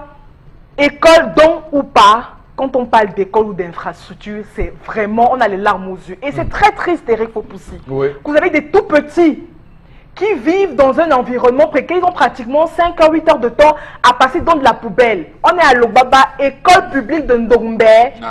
Allez regarder. Je dis, allez visiter cette école publique. Vous savez, les larmes aux yeux. Quand vous voyez de belles petites filles, de beaux petits garçons, entre 5 ans, 6 ans, 7 ans, aller dans la poubelle. De beaux petits garçons, entre 5 ans, 6 ans, 7 ans, aller dans la poubelle. Qui sert d'établissement public. Mais attendez, moi j'ai envie de parler avec les larmes aux yeux. Vous voulez qu'on ajoute quoi? Non, ne pleure pas. On ajoute quoi? Allons-y, non, allons même plus haut. Parce que tout devant là, on a un lycée. Lycée bilingue de Niala. Allez. D'accord. C'est construit. Je dis que très bien. Non, ça fait très très mal. Alors, et tant qu'on ne vit pas les sanctions au Cameroun, et il faut pousser, on fera pas la différence entre un inspecteur, un directeur d'école et tout. Chacun fera toujours comme il veut. Il y en a justement qui s'engraissent avec les inscriptions. C'est-à-dire qu'à la rentrée, on fait un bon capital et tout. Très bien. Alors, le fouet devait revenir. Le fouet devait revenir. C'est-à-dire les directeurs, comme ça, on les fouette. Non. Oui, mais oui. Le fouet devait revenir. Le chef pour les élèves. Ah bah, vous avez voulu qu'on le fasse pour les élèves. Le fouet. On devait fouetter. On doit fouetter. Il y a des sanctions. Ils n'ont pas les bras, je prête mes bras. Il y a des sanctions qui sont possibles. Alors, mais ce qu'il faut dire, c'est que ce matin, on pose la question, on pose un problème précis. Et on peut comprendre pourquoi, d'ailleurs, les Chinois ont opté pour eux-mêmes souvent entretenir leurs édifices quand ils construisent. On le voit au Palais des Sports de Yaoundé, ils sont eux-mêmes sur place pour entretenir. On le voit au Palais des Congrès de Yaoundé, ils sont eux-mêmes sur place. Donc je pense qu'il aurait mieux valu pour les Japonais de continuer effectivement à assurer l'entretien de ces lieux. On peut peut-être imaginer qu'ils se sont dit que... Oui, parce que... Mais les gens ne viendront pas d'ailleurs pour construire ou pour balayer votre chambre quand même. C'est pour dire qu'on montre combien le Cameroun effectivement est une curiosité. Vous voyez vous-même qu'on vous construit des infrastructures et vous êtes incapable d'entretenir ces infrastructures. Et il faut pousser, j'ajoute du bémol avant peut-être que tu annonces de part. Est-ce que vous savez que dans le cas pour l'école de police, l'école qu'on devait transformer au niveau de l'école de police, les Japonais voulaient mettre les carreaux dans les salles de classe. Le gars dit, tu mets ça, ils sont fils, tu veux mettre ça pourquoi? Lisse comme ça là, lisse. Oui, ça fait rire, Florent. Mais attendez. Non, ça fait rire parce que c'est un discours qui est régulier. Le scénario, mais oui, en plus. Parce qu'il y a des Camerounais. Non, ça fait rire parce que c'est un discours qui est Le régulier. scénario, mais oui, en plus. Parce qu'il y a des Camerounais, effectivement, qui n'aiment pas les Camerounais. C'est-à-dire qu'il y a des Camerounais qui vous disent ne faites pas ça parce qu'ils vont se prendre la tête. Donc, ils avaient prévu des vidéothèques. Voilà. Des vidéothèques pour permettre aux enfants d'aller suivre des cours, des petits films, au lieu de les déplacer tout le temps pour aller dans les centres culturels bidons, les places dans les petites. Mais il faut Il y a des personnes malsaines. on dit que les films vont venir. Mais Charles, mais il faut pousser ça, en fait, le Camerounais qui n'aime pas le Camerounais. Quand quelqu'un vient d'ailleurs pour vous donner un 500 000, non, il y a quelqu'un qui vient vous dire non, mais comment? Il faut pousser un 600 000, mais attends, tu sais comment on vit au Cameroun ici? 300 000, c'est bon, hein, il va s'en sortir. Vous dites 300 000, dites 50 000. Vous êtes où? C'est ça, en Dans fait. quel pays? On veut des... C'est sérieux. Ne vous étouffez pas, Charles. Ça m'est venu comme ça, justement. Ça m'est venu comme ça. Parce que c'est vrai. Parce qu'un monsieur vous propose 500 000 pour un travail. Il y a quelqu'un à côté Un qui boulot dit, vous dit, non, mais non, mais attendez. attends. Mais attends, ce monsieur bâche la moto tous les jours. Même pas, c'est comment on vit au Quelqu'un m'a dit Cameroun. que je veux une Attends. comédienne. Tendance va également parler. J'ai dit que Non, non. Tendance, vraiment sur les Non, écoles. pas encore. Non, Mettre non, l'autre là sur- non, dedans. non, sur les Que écoles. l'homme s'il te camerounais plaît. n'aime pas le Camerounais. On revient encore sur l'autre là parce qu'il était victime. Tu vois quelqu'un qui veut peut-être se marier, il a besoin d'une comédienne. J'ai sollicité Tendance parce que j'aime ce qu'elle fait. On peut lui donner combien? Ma maman m'avait 30 000 francs pour donner. Qui? Là, c'est quand elle souffre encore. Je ne peux plus. Soit tu m'appelles, tu me dis que donne-moi un coup de main, je te donne un coup de main. Tu comprends donc mon Oui. Pas que tu m'appelles pour dire que ouais, j'ai même 20 000 francs, j'ai 10 000 francs. Vous vous moquez des Voilà, merci Ça va dans beaucoup. une maison où j'ai un Merci, salaire à la fin du mois. merci beaucoup Tendance, merci C'est qu'il également. marchait encore dans la rue, dans les Charles bars, Abel pour pour la cette comète. colère, Oui. c'est la fin de cette première heure de votre émission. On va marquer donc une pause et revenir hein, pour la suite de votre émission 10-12, le Zénith.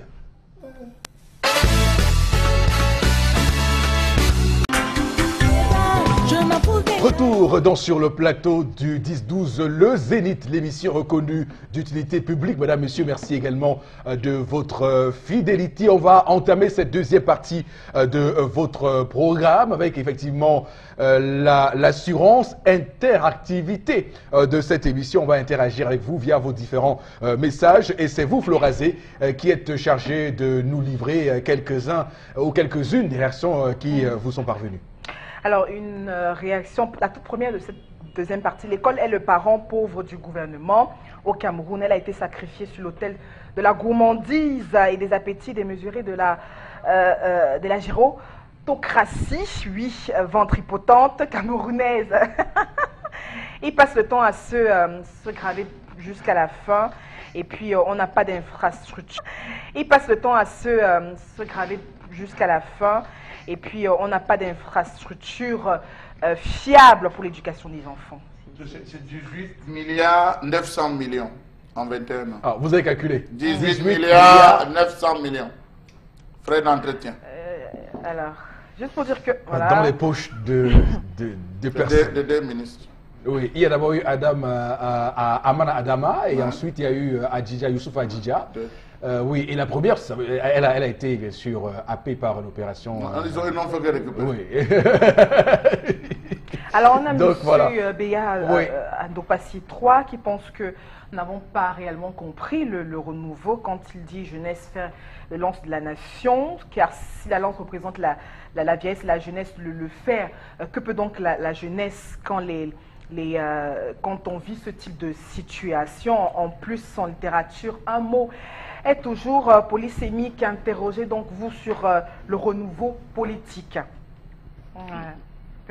On s'interroge d'ailleurs, et Charles Amel en premier, le commandant en chef de ceux qui s'interrogent. C'est tellement malheureux ce Ouais. que nous vivons au Cameroun. Il est vraiment temps qu'on fasse quelque chose pour que tout s'arrête. Quoi? Il y a un directeur qui s'était levé, c'était tendance qu'on avait même dit, un directeur s'est levé pour critiquer. On l'a chassé. Le lendemain, le décret est sorti, on l'a chassé. Le système l'a Il a rattrapé. montré les enfants assis à même le sol. Voilà. On a dit que monsieur, vous êtes virés. Le système l'a rattrapé. Et on l'a Le viré. même jour, dit que monsieur, vous n'êtes plus appelé à être là. Dans notre pays, Emmanuel Yomsi, depuis Kribi, pense que les infrastructures ne méritent aucun entretien dans notre pays lorsqu'ils ont une chance d'être construits. Ainsi, la tendance dans notre Cameroun montre que ces écoles délabrées sont uniquement publiques et ne sont réservées que pour des personnes pauvres ou modestes, puisque les uniquement publiques et ne sont réservées que pour des personnes pauvres ou modestes, puisque les écoles privées sont les plus prisées de notre pays. Et il faut le signaler parce que ce n'est pas seulement pour les personnes, même les ministères dans lesquels ces personnes siègent. D'ailleurs, vous vous rendez compte que les cages d'ascenseur ne fonctionnent souvent pas parce qu'effectivement, on a construit et personne n'a pris la peine de venir détenir des infrastructures. Donc, c'est un cadre global, c'est une gouvernance globale du Cameroun qui est rouillée en réalité. Parce que comment comprendre d'ailleurs qu'on construise de bons joyaux, de beaux joyaux architecturaux et que finalement vous ayez de la peine à maintenir le cap de la beauté de ces infrastructures. Après, un Bombok va dire que non, transfert de compétences. C'est un Bombok qu'il faut dire. Décentralisation. Désormais, il y a un ministère qui est dédié exclusivement donc, à ce processus de décentralisation. Et du moment local, on espère qu'effectivement, ça va se mettre en place. Non, mais pourquoi vous souriez sur ce plateau? Non, on sourit, en fait, on pleure. Ah, d'accord, ok. Non, on demande le transfert pas des compétences, des pouvoirs. C'est le pouvoir qu'on doit transférer, mais ils ont transféré les compétences qu'on ne voit même pas.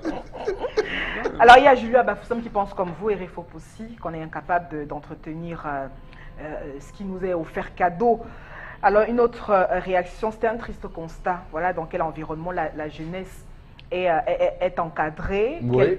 C'est une honte aussi de voir dans quelles conditions sont formés les tout petits. Mais vous savez, c'est parce qu'on continue, on a construit, la phrase de Louis-Paul Montazé, il avait dit, nous sommes venus reconstruire sur ce qui avait déjà été construit. Ouais, voilà, c'est parce qu'il avait dit. Je pense que toutes les autorités administratives des régions doivent être virées des domiciles coloniaux. On doit les mettre dehors.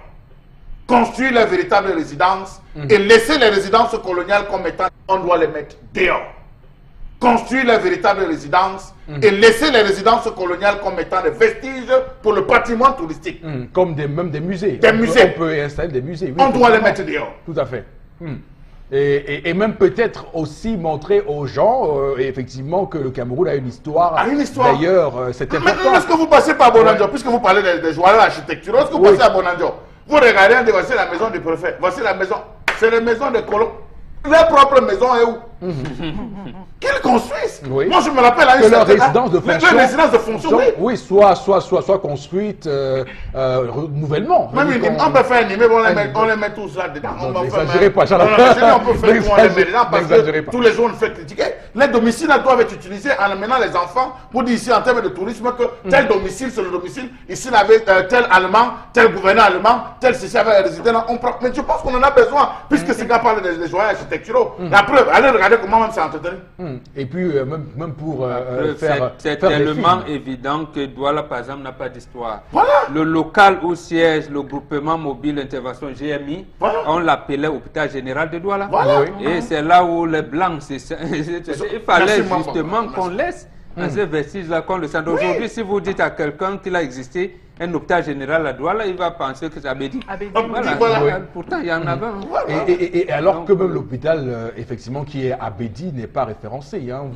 Vous tapez hôpital général de Douala sur Google.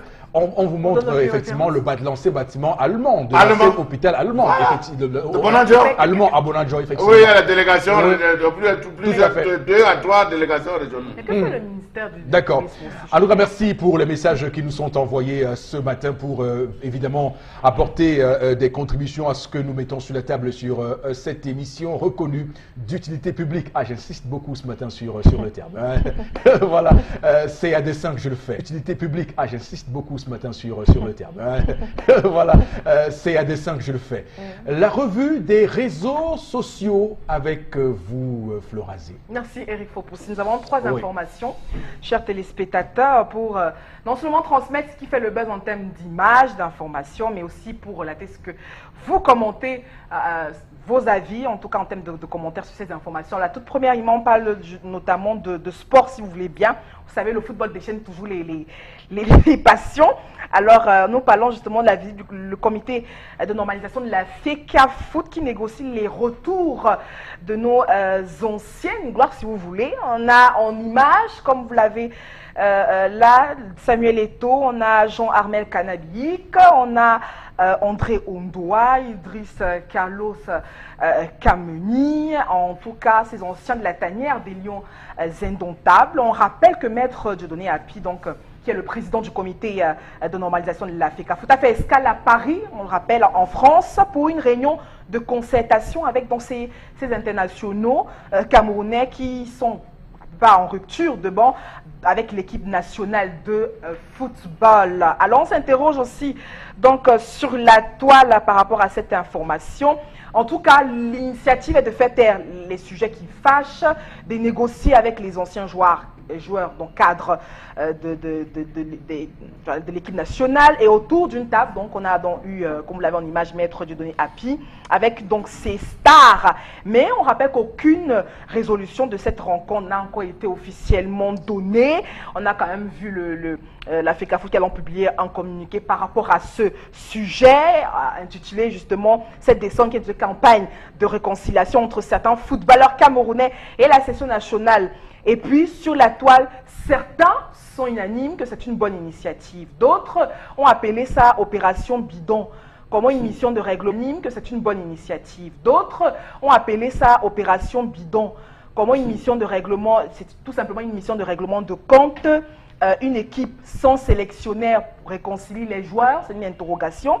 Laisser les jeunes qui ont remporté la CAN, qui ont ramené le trophée au Cameroun, continuer leur exploit. Certains estiment que où sont donc dans ces images Bia, Matip, Alexandre Song, ça ce n'est qu'un retour d'un clan. D'autres pensent que c'est tout simplement marche arrière inutile. Les anciens déserteurs ne peuvent rien apporter au football camerounais si ce n'est des polémiques, Eric Fopoussi. Ça, c'est ce qui est commenté sur la page. Oh non, on a bien compris, Florazé. Nous ne sommes pas aussi idiots que vous le croyez. On a bien compris que c'est les commentaires des internautes sur cette actualité. Alors, il faut dire que c'est le timing qu'on peut également questionner. Le timing, ça arrive juste après que les carottes soient cuites. Du moins en ce qui concerne le contrat de Hugo Broos avec le Cameroun, puisqu'effectivement il a été donc tout récemment nommé directeur technique ou sportif, je pense, d'une équipe en Belgique.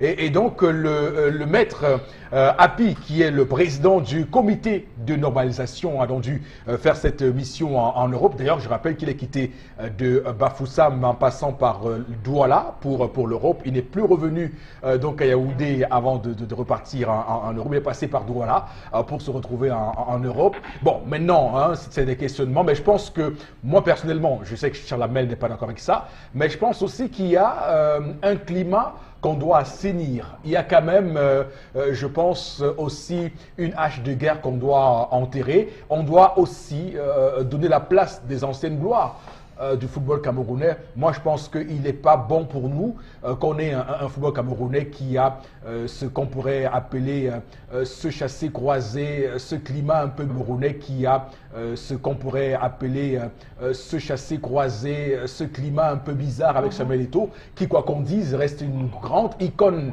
du football camerounais. Il peut revenir pas forcément comme joueur sur le triangle vert du football, mais qu'il soit quand même là, qu'on sente que voilà, il y met du sien, qu'il est proche de tout le monde, et qu'on fasse taire les guerres qu'on peut remarquer au sein de la FECAFOOT. Maintenant, je parle d'Eto'o parce qu'effectivement, c'est l'image la plus parlante. On peut également évoquer d'autres images. Tout à l'heure, j'ai vu Choupo-Moting, j'ai vu Andro Nana, lui aussi, j'ai vu Kanabik, j'ai vu quand même quelques personnes qui sont là. Charles Hamel, vous semblez ne pas être très optimiste par rapport à cette initiative Monsieur Éric Fopoussi, de la normalisation. Les momies ne sont réservées que pour le musée. Les momies. Quoique à l'Égypte ancienne, ça avait une signification. Je dis bien, je dis aujourd'hui, oui, elles sont réservées pour le musée, objet de contemplation, objet de consultation pour se permettre de se lancer dans un avenir. Non. Dans tout projet, il y a l'utile et l'agréable. Maître Dieudonné Api est en train de nous enfumer. C'est un enfumage cosmétique. Il arrête cet enfumage. Nous, on attendait l'utile. Ce n'est pas de son ressort. Non, Charles. Ce n'est pas de son ressort. Permettez-moi, je dis ce que je pense. Je le pense sincèrement. Ce n'est pas de son ressort. Qu'il nous donne l'utile. Ce qu'il faut, les textes qu'il faut, c'est ce dont on a besoin. Qu'il mette tout ce qu'il faut, ce qu'il faut. C'est pour ça qu'on l'a compté. Même si on a mis une main courante et tout, il n'est pas le président de la FECAFOOT. Mais sauf qu'il y a un blocage. Il n'est pas le président de la FECAFOOT. Il n'est que le président de la normalisation. Joseph Ouna y a passé beaucoup plus de temps.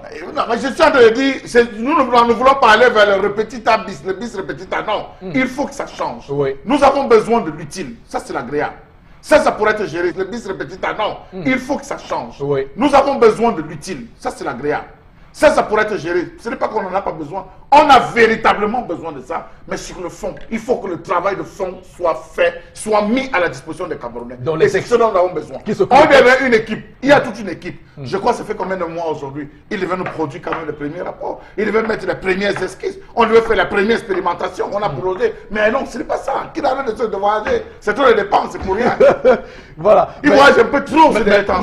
Mais sincèrement, Charles Abmel, je suis peiné parce que j'ai l'impression qu'il y a un groupe de personnes qui sont tapis dans l'ombre et qui tirent à boulet rouge sur Maître Api. D'ailleurs, la récente boule puante qui est sortie, c'est que des bonhommes nous ont sorti l'information sur laquelle ils ont organisé une messe d'action de grâce pour remercier la FIFA d'avoir prorogé leur moi, ce que je veux dire, non, mais quand une information comme ça sort, vraiment. C'est une analyse froide. Il se déplace un peu trop. Oui. On a besoin de voir les résultats. Parce qu'à la fin, on va faire les décomptes de ce qu'il aura dépensé durant tout le tour de la normalisation. On va faire des calculs. J'espère bien que ça nous mènera vers les résultats. D'accord. Escomptés, car c'est notre rêve. Bon, Bengal, vous pensez, comme Chalamel, que c'est une initiative inutile, inopportune? Non, je n'ai pas dit que ça. Je dis ça, c'est l'agréable.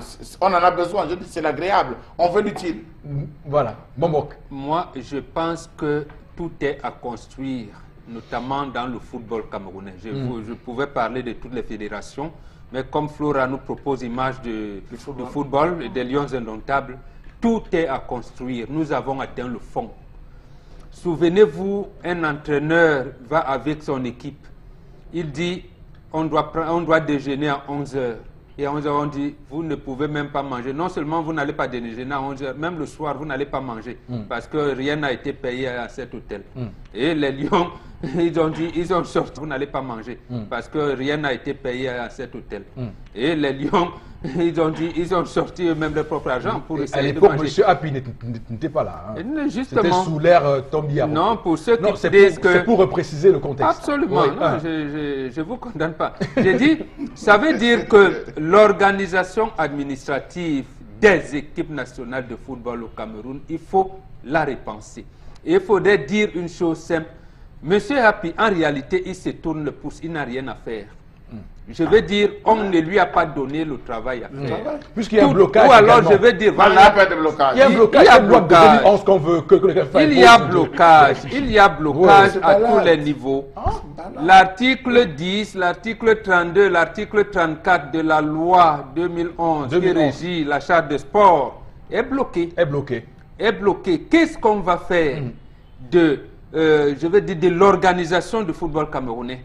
On n'arrive pas à trouver les postes précisément parce que le chef de l'État gère ces écoles comme on gère les écoles japonaises, comme on gère les ministères, comme il gère comment vous appelez ça, la décentralisation. C'est-à-dire qu'il s'est accaparé tout. Et on peut croire aux gens que c'est la FECAFOOT qui a mal géré. Comment on gère les routes, nos routes également. Moi, j'apprécie cette action parce que là, au moins, Maître Api va assainir le climat au sein des Lions qui était comme le disait Michel Zoa, devant les députés en septembre 2010, après la coupe, la foireuse Coupe du Brésil. d'Afrique du Sud. Pardon. Ah, il a dit, les lions indomptables sont divisés en camps et en clans. Les sectes, juxtaposent les sectes. Voilà, Michel Zoa. L'image que nous avons vue, c'est combien de camps et combien de clans? Il commence par un clan. Il n'a pas dit qu'il a terminé.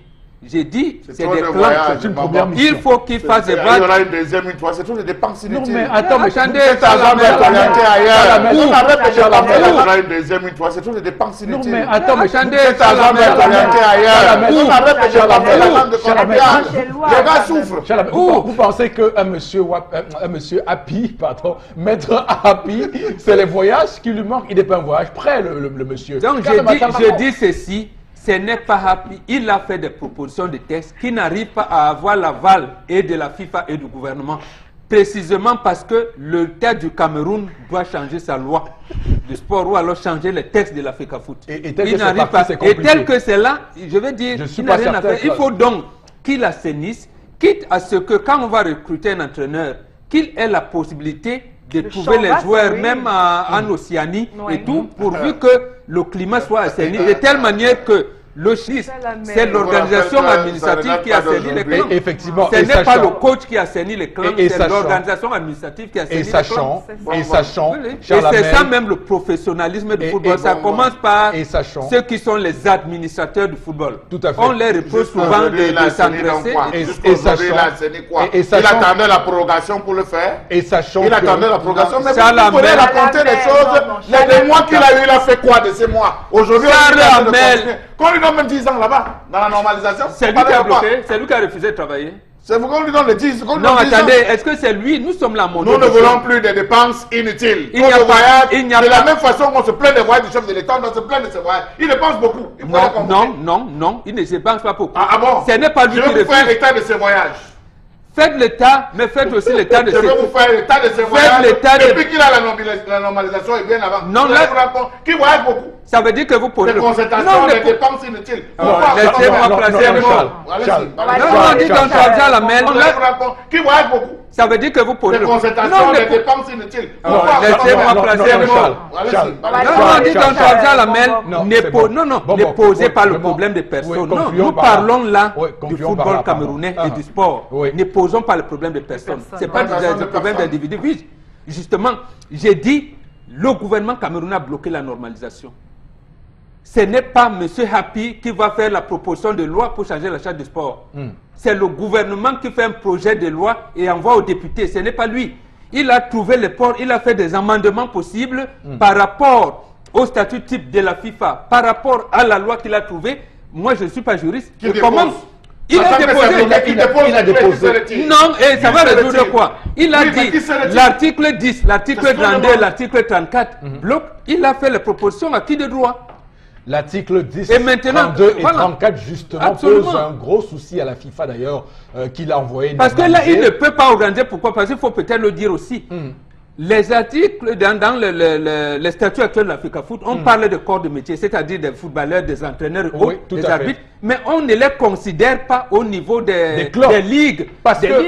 Donc aujourd'hui, il faut commencer à les prendre. Qui représente les entraîneurs au niveau des ligues départementales, ainsi de suite, ainsi de suite. Mais on les considère seulement au niveau fédéral, c'est faux. Maître Happy a fait des propositions qu'il croit ne pas être en conformité avec la loi. Or, à ce moment, ça bloque. D'accord. Ce n'est pas lui qui fait la loi du Cameroun. Merci. On va prendre l'autre sujet de cette matinée avec vous, toujours, Florazé. Oui, Eric Fopoussi, on reste au Cameroun. Je vous amène à Mona Télé où on a eu donc des jeunes. Vous allez voir les images. Donc des jeunes qui ont pris donc sur eux de manifester une certaine joie. Déjà, on rappelle que le récent remaniement du 2 mars dernier a donc vu M. Edgar Alain Mbego limogé et remplacé par M. Ngale Vibéré, justement au ministère des Transports. Et puis les jeunes donc de la localité sont donc libérés, justement au ministère des Transports. Et puis les jeunes donc de la localité sont donc très contents. Ils ont donc défilé à bord de motos et autres moyens portant des t-shirts Comme vous avez en image, je le lis, Popol, c'est bon ça. Justement, c'est bon, comme ça, c'est une façon de manifester leur joie suite au départ justement du gouvernement de cette personnalité, donc de monsieur Mebengo, voilà, et aussi de Martin Belinga et Boutou. Alors, ce sont des jeunes qui se félicitent de ce changement et peut-être qui espèrent aussi que dans leur localité, ils auront beaucoup plus de changements par rapport à leurs différentes élites aussi. Alors voilà donc des images qui ont défilé. Alors pour qu'on soit clair, c'est à Monatélé ou c'est à Zoé Télé? Zoé Télé, pardon, Zoé Télé. Voilà. Monatélé, c'est rien. Tout à l'heure, j'étais perdu. Donc j'avais compris. J'étais perdu. Je me dis, c'est pas possible. Je dis, qu'est-ce qui s'est passé là-bas? Je comprenais. Je salue aussi les populations de Monatélé, mais on était à Zoé Télé aussi. D'accord, très bien. Monatélé aussi pourra le faire. Oui, on voit que c'est tous les mêmes couloirs. Ok. Télé et Monatélé, c'est même plus. La différence. Et télé. Comment l'homme noir aime le mal comme ça là? Quand vous portez le t-shirt, vous dites Popol, c'est bon. Vous gagnez quoi en faisant ça? Tu sens que même quand il était dans le gouvernement, les enfants l'avaient sur foléré. Ils ont pris le temps d'aller faire les t-shirts, de payer pour qu'on imprime. Ou il y a quelqu'un derrière qui le pilote, qui sait. Oui, on ne refuse pas, ça peut arriver à tout le monde. Mais il ne faut pas que les gars font comme si c'était une fête, les masculins défilent partout, il faut porter les t-shirts, danser, dire qu'enfin, non. On ne vit pas comme ça, on ne fait pas comme ça dans la vie. C'est bon ça. Et alors, la chute d'un homme n'est pas la fin de sa vie. L'homme noir aime trop le mal. Vous voyez, bon. La chute d'un homme n'est pas la fin de sa vie. L'homme noir aime trop le mal. Vous voyez, bon. Il faut dire qu'il est en réserve de la République. Et si on le nomme quelque part ailleurs, alors on va le faire comment? Voilà, quelqu'un de ton village. Il est seulement sauf sorti que du gouvernement. les jeunes de ce village. Mais sauf que, voilà, Chalamel, merci de prendre la parole pour moi. Merci, Chalamel. Merci de prendre la parole pour moi. Les 1 heure de ce débarquement. Oui. Même si c'est pour un rebondissement procureur de la joie, ça je peux vous le dire. Parce qu'on n'imaginait pas que cela pouvait arriver un jour. Ne l'oubliez pas. Et il n'est pas le seul. On nous a soufflé même que dans l'une des cellules, il y a des gens qui ont bu jusqu'au matin. Oui, pour célébrer une des cellules. Je suis votre regard. Vous suivez mon regard. Je suis votre regard. Ils ont bu jusqu'au matin. Oui. Et je peux vous dire qu'il y a d'autres personnes aussi qui sont en train de composer avec les Indiens et tout ce qui peut exister pour que ça ne se répète plus. Oui, dis plutôt qu'il y en a qui sont en train de prier pour que lui aussi parte quelque part au frais. Oui, la preuve, on nous a signalé qu'il y a des gens, sur la toile avec le cas de Ivan ou c'est Castanéry. Oui, et Caristan Kesseri. Et voilà, il y a des gens qui veulent là-bas jouer nuit attendant qu'un pick-up aussi vienne. Donc, vraiment, de là à ça, il faut dire que c'est de bonne guerre, c'est la politique. C'est vous qui nous le dites sur le plateau, que la politique est très violente. Tu me fais. Il y a 2 arrondissements au Cameroun, c'est violent. Il y a Garoua 1er et Zoé Télé. C'est les 2 grands arrondissements qui nous produisent plus de ministres. Et de hautes fonctions. Et ils ont cette particularité que là-bas, on ne s'aime pas. On se tire dessus. Et j'allais dire, on se tire dessus jusqu'à se promettre la mort. Donc, quand un type, un frère de la région, de la communauté tombe, et les autres jubilent. Là où j'étais quand même je peux refaire ce geste-là, je te salue. Oui, mais c'est ce geste-là, une humilité sans pareil. Bon, Chalamel. Là, je te salue. Oui, mais c'est ce geste-là, une humilité sans pareil. Bon, Chalamel. Bon, Chalamel, vraiment, je voudrais quand même que on ne fasse pas, on ne tombe pas sur ce plateau dans la jubilation.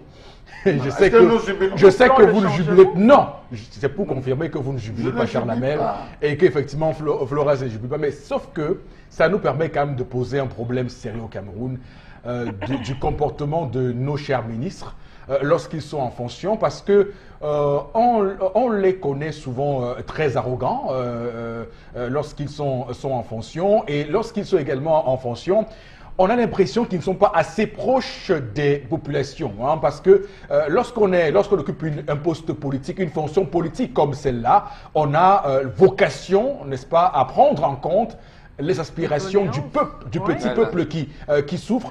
quoi qu'on soit dans une forme d'application d'une politique qui vient de plus haut. Mais on a l'impression que chacun reste dans la haute instruction du président de la République et même dans cela, on s'y perd au final. C'est le président de la République qui a instruit ça comme ça. D'abord, la naissance du RDPC à Bamenda. Oui. Article 84 du règlement intérieur. Il fait de tous les hauts fonctionnaires de la République les militants du RDPC. Autre chose, la Constitution dit qu'il nomme le gouvernement sur proposition du Premier ministre. Mais lui, il nomme ce gouvernement. Rares sont les cas, il dit sur proposition du Premier ministre. C'est-à-dire le Premier ministre lui-même découvre le gouvernement au même moment que nous tous. Si lui-même, il n'est pas aussi limogé. Voilà, au même moment que nous tous. Donc à ce moment-là, ces ministres, premièrement, ils ne sont pas militants.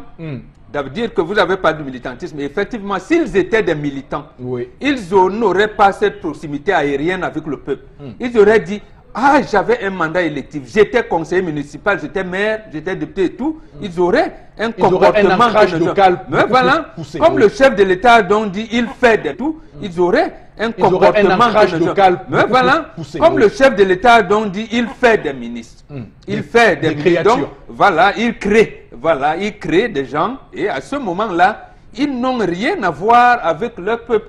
Il vient là pendant les moments des élections, il vient là, il vous balance, au point où même leur deuil, il vient avec les services traiteurs de Yaoundé et tout, il repart. Donc il n'a rien. L'économie locale.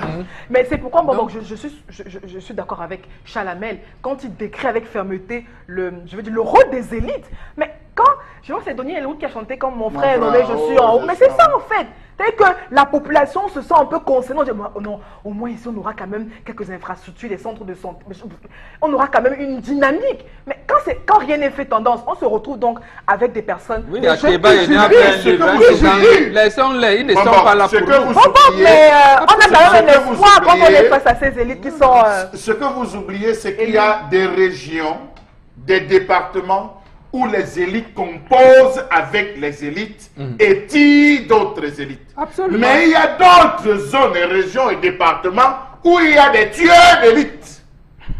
Ça veut dire pour un peu que quelqu'un sait que Farel Bounia sera là, d'ici peu, il peut aspirer, qu'est-ce qu'il faut faire? Couper la tête.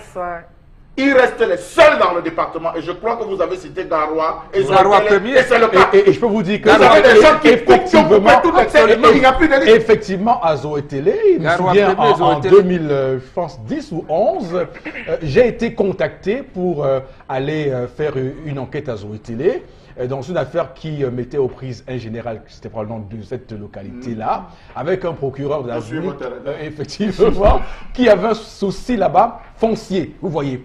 Et donc, du coup, je me suis dit, on m'a conseillé que M. Fopoussi, si vous tenez à votre tête, attention, n'y allez pas. Parce que c'est M. Fopoussi, si vous tenez à votre tête, attention, n'y allez pas. Parce que c'est très violent, c'est très violent là-bas. Ce que vous dites, c'est violent là-bas. Il y a des gens qui, lorsqu'ils sont au sommet, ils coupent toutes les têtes qui sont en dessous. Ce n'est qu'eux qu'on doit regarder, ce n'est qu'eux qu'on doit... Et ils vont vous dire, oui, l'émergence à 2020 quelque chose. Au lieu de s'attendre là, en tant qu'élite, comme disait Flora, et dire, puisqu'ils ont même les moyens, et dire que, voilà, nous allons mettre les niveleuses à la disposition des populations. La prochaine saison 16 qui commence là, on va reprofiler les routes et des points d'eau. Zéro.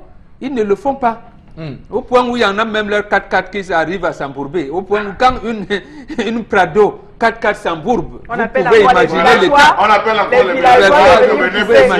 Mais vous avez vu, peut-être, je ne sais pas si c'est une digression, mais vous avez vu entre Joseph Lé et Ange Michel Langlois, il y a eu une succession de 4 accolades. Mais ils sont de l'Est tous les deux. Non, seulement ça. Ils s'aiment. Non, je peux vous dire. Non, ce n'est pas seulement ça. Non, ils s'aiment. Ils disent nous sommes des frères. D'accord. C'est ça. Ils ne sont pas des gens qui se tirent entre les pattes. Bon, ma lecture, c'est le cynisme présidentiel. Parce que. Mais lui, il a toujours été comme ça. Parce que remplacer. À Kawa, tu as regardé les successions qui s'étaient passées. Remplacer un fils de l'Est par un fils de l'Est dans ce ministère, ça veut dire quoi? Quelle sera la réaction de Mendiana face à ce ministre-là maintenant? Va-t-il être dans une forme de c'est le tombeur de Mendiana qui arrive. On ne sait pas, peut-être, qui vient sauver son frère. les... Il y a Oui, un cynisme, on peut, mais il y a un au cynisme moins derrière. Oui, ça a toujours été comme Ouais. ça. Le chef de l'État il vous enlève non votre frère. Voilà. Mais Et espérons comme qu'il ça, va répondre à la demande voilà. Mais d'explication. sauf que c'est à vous, c'est à vous. Tel que la Sakula nous a dit. Il vous appartient Mon de frère, savoir que nous Ne aimons. le lâche pas, s'il te plaît. Voilà, tout à fait. Il n'est pas exclu. Qu'il lui Quels ait sont les dit. scénarios hein. Mon frère, s'il te plaît, si tu m'aimes bien, Ne lâche pas. Il Quels sont les scénarios hein. Mon frère, s'il te plaît, si tu m'aimes bien, Ne lâche pas. Il doit répondre. Laura, c'est notre information. Oui, la toute dernière, vous savez, on est dans le mois de la femme. On est dans le mois de la femme. Vous savez, on va illustrer des images. Et voilà donc une image qui parle pour elle-même. On est à l'ouest Cameroun avec la plus jeune reine-mère Bayangam, Mafeu Bobda, âgée de 17 ans. Alors, qui succède donc à sa grande-mère maternelle, la défunte maman du chef actuel, donc inhumé, c'était ce week-end. Très belle petite. Mais alors, sur la toile aussi, ça donc, il y a donc un grand débat qui s'est engendré sur la toile. Certains appellent ça la sorcellerie. Donc, on estime qu'à 17 ans, on coupe la petite de tout. C'est une petite qui est pleine de vie, elle pouvait faire ci, faire ça, faire ça. Alors, certains estiment que c'est tout simplement la valorisation de nos us et coutumes en Afrique. Alors, il y a donc, on a expliqué qu'en fait, Mafeu, ou Mafo en langue vernaculaire, c'est la mère du chef, Chalamel ne me trompe pas. Et c'est un titre féminin à la chefferie et qui est bien respecté par les chefs. Elles sont donc libres de vivre leur vie, de vivre où elles veulent, de se marier avec qui elles veulent, ça aussi. Et puis, donc, peut-être que Chalamel va me corriger. Donc, à ne pas confondre, parce que il y a un débat qui est donc né sur la toile, donc à ne pas confondre avec du feu ou du faux, qui signifie la maman, la femme du chef. Alors, En tout cas, c'est une très belle image que j'ai voulu partager avec les femmes, Oui. avec, Voilà. avec les téléspectateurs. Moi, ce qui me fait sourire, c'est que Florazé, vous rôdez l'information comme Tintin au Congo. Hein. Comme Tintin au Congo. Non, parce qu'en fait, non, je vais être reçu, parce vous que faites comme j'ai à si côté de vous moi. êtes à des milliers de kilomètres de ça, quand même. Non, je suis là, la Hein? production. Comment vous pouvez me dire ça en on est direct? en Afrique, c'est partout. Non, oui, mais comment vous pouvez me dire ça? Je suis d'accord Non, avec. mais Comment vous pouvez me dire ça en on est en direct? Afrique, c'est partout. Non, oui, mais comment vous pouvez me dire ça? Je suis d'accord avec. Non, mais c'est pour dire que bravo à vous pour cette information. D'ailleurs, pour le choix de l'information, Ouais. je rappelle Je félicite la que pour le coup, j'ai pas eu mon mot à dire là-dessus. C'est vous qui avez décidé vous-même, comme une grande.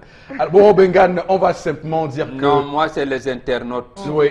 Vous êtes internaute, vous dites tout ce que vous voulez. C'est ce que je disais tout à l'heure. Au nom de la liberté, quelqu'un va vous dire le mariage pour tous. Vraiment, aujourd'hui, l'évolution de la société fait que si deux filles veulent, ils vont se marier. Si deux hommes veulent, ils vont se marier. On va même changer le code de la famille, ainsi de suite. Et on va même interdire aux couples hétéros qui n'ont pas eu d'enfants d'adopter les enfants, mais aux couples homosexuels d'adopter les enfants systématiquement au nom de la liberté. Non. Connaissez les us et coutumes des gens avant de commencer tout commentaire. Lorsqu'on prend une jeune fille à 14 ans pour devenir religieuse, il n'y a pas de sorcellerie. Il n'y en a pas. Là-bas, il n'y a pas de sorcellerie. Mais lorsqu'on prend la même fille pour qu'elle encadre les jeunes, qu'elle soit l'image de cette jeune fille, de cette femme africaine qu'on connaît, qui encadre avec les us et coutumes, qui les forme dans ce que c'est que l'Afrique, dans son originalité, sa culture, on trouve que c'est la sorcellerie.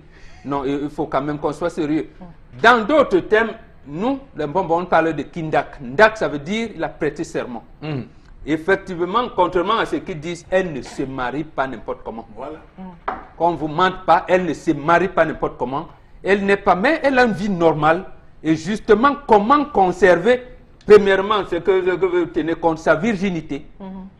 Elle va choisir un mari, mais en fonction de ce que les us et coutumes africaines devaient être.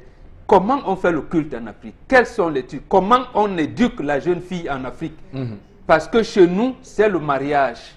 Le mariage, comment on encadre tous ces problèmes qu'on relève ici? Et la femme qui a porté le mariage, comment on encadre tous ces problèmes qu'on relève ici? Et la femme qui a porté le, comment vous l'appelez ça, les tessis, ainsi. On vous explique donc tout ça, y compris dans les maladies des enfants. Parce que maintenant, lorsque un enfant est malade, eh bien, le pédiatre, est-ce que... Bon, on va faire là. Vous ne savez pas que ces choses-là existent. Maintenant, on prend une jeune fille, bien, qui peut ressortir votre culture, vous vous en moquez.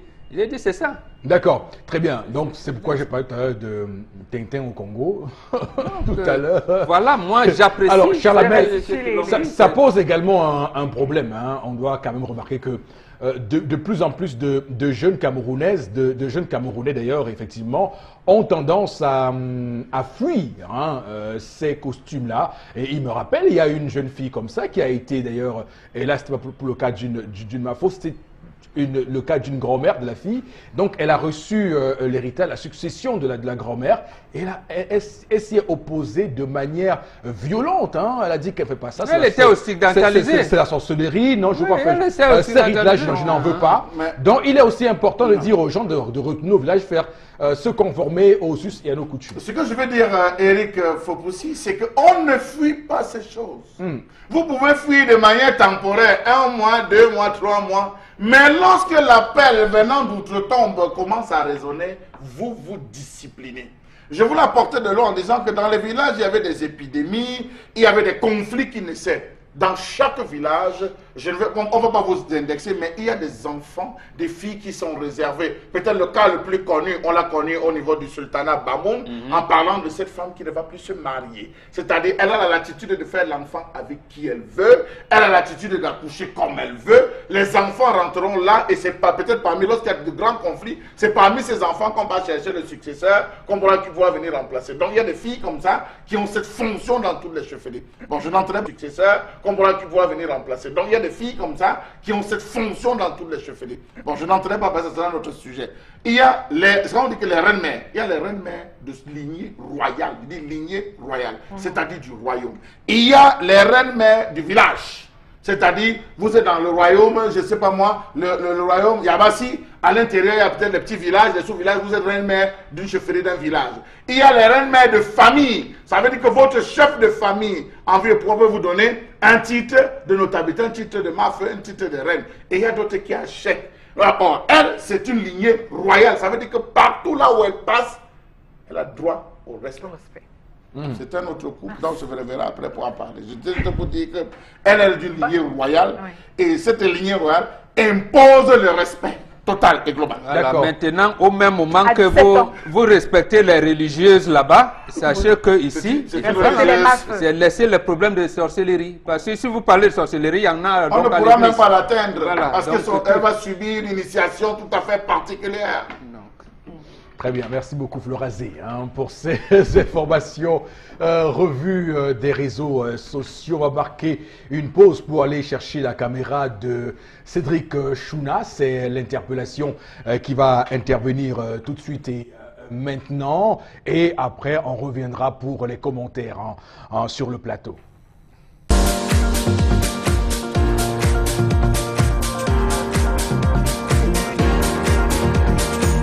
Le développement et le progrès ne peuvent passer que par la recherche et les découvertes, les inventions en tout genre qui peuvent être exportées, vendues à l'étranger. Non seulement ça va générer des emplois localement, mais ça va faire des revenus à l'État et ça va nourrir des familles. Ça va faire des revenus à l'État, à l'intérieur comme à l'extérieur. Voilà ce que moi je pense. Il faut que nous inventions des choses qui ne l'ont pas encore été, et même celles qui sont déjà faites, des choses qui ne l'ont pas encore été, et même celles qui sont déjà faites, les inventions qui sont déjà faites, qu'on les reperfectionne. Même si nous ne pouvons pas inventer, essayons de voir ce que nous pouvons reperfectionner, qui a déjà été par les autres. Bon, essayons de chercher à inventer l'invention. C'est ça qui fait le développement des pays. Mais ils ne créent pas, ils n'inventent pas. Comment voulez-vous que nous soyons riches? Comment voulez-vous qu'on se développe? Et puis nous ne sommes que des consommateurs qui attendons acheter de l'extérieur. Comment est-ce que nous pouvons aller de l'avant? Nous serons toujours là où nous avons toujours été. On sera toujours les erreurs comme consommateurs. Vous voyez un peu. Donc pour moi, l'essentiel c'est ça. Il faut d'abord qu'on invente. Là, on aura des ressources disponibles qui vont développer notre pays à tous les niveaux. Oui, merci. Voilà. c'est un Made in sujet. Cameroun. Oui. Est-ce que le Made in Cameroun existe? Il n'en existe pas. Nous importons tout jusqu'au cure-dent. Donc, et on tient le conseil de ministres avec les biscuits turcs. Bon, quand on le fait, et vous allez donc vendre les machines, alors que nous avons des écoles polytechniques ici, où les enfants fabriquent des choses. On a reçu ici la première promotion des ingénieurs de l'université de Douala, a produit des gars qui transforment les déchets plastiques en pavés. Mais on ne les expérimente pas. Donc, et si on n'invente donc pas, qu'est-ce qu'on va donner? Qu'est-ce qu'on va donner à l'extérieur? Je dis bien, si le Cameroun avait mis en place, je parle seulement de cette invention-là, la transformation des déchets plastiques en pavés. La Bogénie a testé, on a dit que le gars, c'était bon. Mais personne ne les utilise. Voilà les ingénieurs qui sont là. Il a fallu que le Nigeria commence à prendre à Turzan pour que le Cameroun fasse quelques commandes cardiopathes. 20 cardiopathes pour l'arracher du Nigeria, le Nigeria lui-même l'avait pris quelque part aux États-Unis. Donc on a des gens, quelquefois encore on nous a dit qu'un certain Camerounais l'ont inventé. William Elon. Voilà, il a inventé les drones. Oui. Et lui voudrait que les drones sillonnent ici pour faire la photographie de la végétation camerounaise. Qu'on fait, non, je ne sais pas. On le laisse. Mais nous, même les cure-dents, je vous dis, les cure-dents au palais présidentiel, c'est importé. Et les biscuits viennent de la Turquie. Et pourtant, on faisait. Donc, on a à suivre les modèles comme ceux de l'Inde, la Corée du Sud, la Chine, le Japon, qui ont réussi à mettre en place un tissu inventif extraordinaire. En principe, c'est ce que les Japonais ont voulu faire. Et c'est ce que les Coréens ont fait récemment avec la réhabilitation de ce qu'on appelle centre de formation rapide, et qui est à Ndokbati, là, en allant vers le collège Bénédicte. Et les Coréens construisent, maintenant on l'a abandonné. Même les appareils qui sont là, parce que les Japonais nous ont dit, ce qu'on achète ici comme montre électronique et tout, c'est les enfants de première année de ce qui est considéré comme cétique. Non, mais même pas première année. C'est ce qui est censé, le coût moins 2. Voilà, c'est ça leur test pour aller en première année de cétique. Ils vous disent, on peut vous faire ça, mais non, on pense que c'est... Oh, vous voyez les montres électroniques ici. Vous faites bien de le dire, parce qu'aujourd'hui, lorsqu'on essaie de voir, le Japon et la Corée, les États-Unis se sont lancés dans ce qu'on appelle l'espionnage des talents. Ça veut dire que sur le net, il y a des gens qui travaillent sur le net. Lorsqu'on se rend compte qu'il y a un génie qui a fait quelque chose de qualité, on envoie des gens se rapprocher. C'est ce que fait Google, beaucoup. Voilà, on envoie des gens. Si c'est bon, on le hack.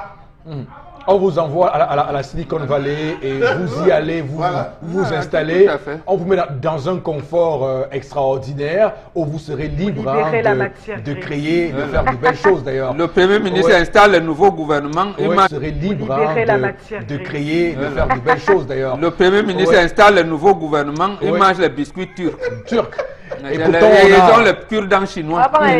Donc on va également ce matin interpeller deux ministères, je pense, qui peuvent également intervenir dans ce registre. Le ministère de la Recherche scientifique et de l'Innovation. Madeleine Jeté, c'est intermédiaire. Vous allez innover. Et puis le ministère qui également est en charge du développement technologique, qui peut également avoir... Là où on fait les bacs mécaniques auto avec les moteurs de Renault 4. Voilà, merci beaucoup de railler ainsi le Cameroun, mais on a toujours envie quand même de rappeler certaines personnes à leur responsabilité. D'ailleurs, parce que on crée des ministères qui ont des dénominations, et vous savez, les mots ont un sens lorsqu'on accole ces mots-là à ces ministères. C'était dans l'interpellation ce matin sur Equinox Télévision. L'émission que vous regardez, madame, monsieur, c'est 10-12 le Zénith.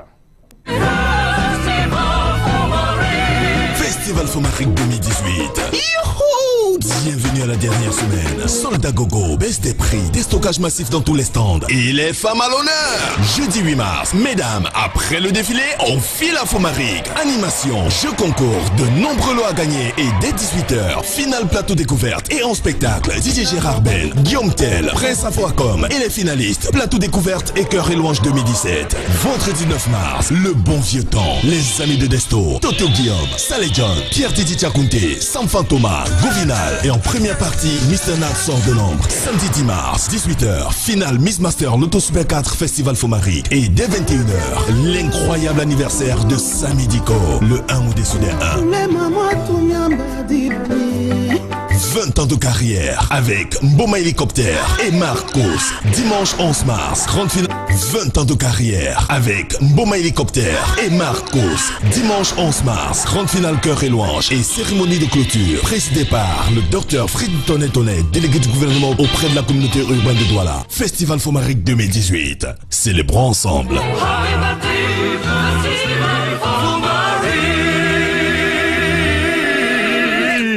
Voilà, on parle maintenant de cette 25e édition du Festival Fomaric, 25e anniversaire. Et pour en parler, on accueille un monsieur et surtout un communicateur de race de charme, Prince Béroni. Bonjour et bienvenue. Bien le bonjour Eric Fopoussi, bonjour à tout le panel, bonjour à tous les festivaliers qui nous regardent encore ce matin.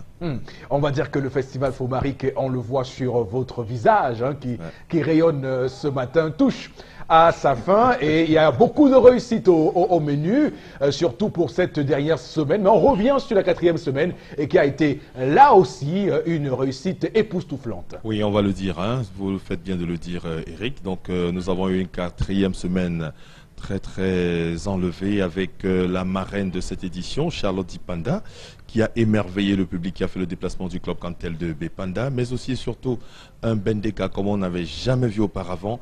Donc ça c'est le côté spectacle. Nous allons déjà parler également de Simon Longuet et bien sûr de Singela qui étaient là, mais surtout ce vivre ensemble qui a été magnifié, commémoré à la faveur du week-end des communautés, avec les communautés togolaises, maliennes, russes, indiennes, sénégalaises, nigériennes et toutes ces communautés qui étaient là, donc le temps d'un week-end, pour exhiber leur talent culturel, montrer ce qu'ils savent faire dans leur pays. Et je pense que c'est à cœur joie que les festivaliers se sont livrés à ces différentes activités et surtout repartir avec de très bons souvenirs. Donc maintenant que nous sommes rendus à la 5e et dernière semaine, on va simplement dire qu'elle s'annonce sur les chapeaux de roue et justement avec déjà la semaine on va simplement dire qu'elle s'annonce sur les chapeaux de roue et justement avec déjà la semaine de déstockage parce qu'on l'a dit, tous les exposants sont résolus à ne repartir du Festival Fomaric avec aucun article. C'est pour cette raison qu'ils organisent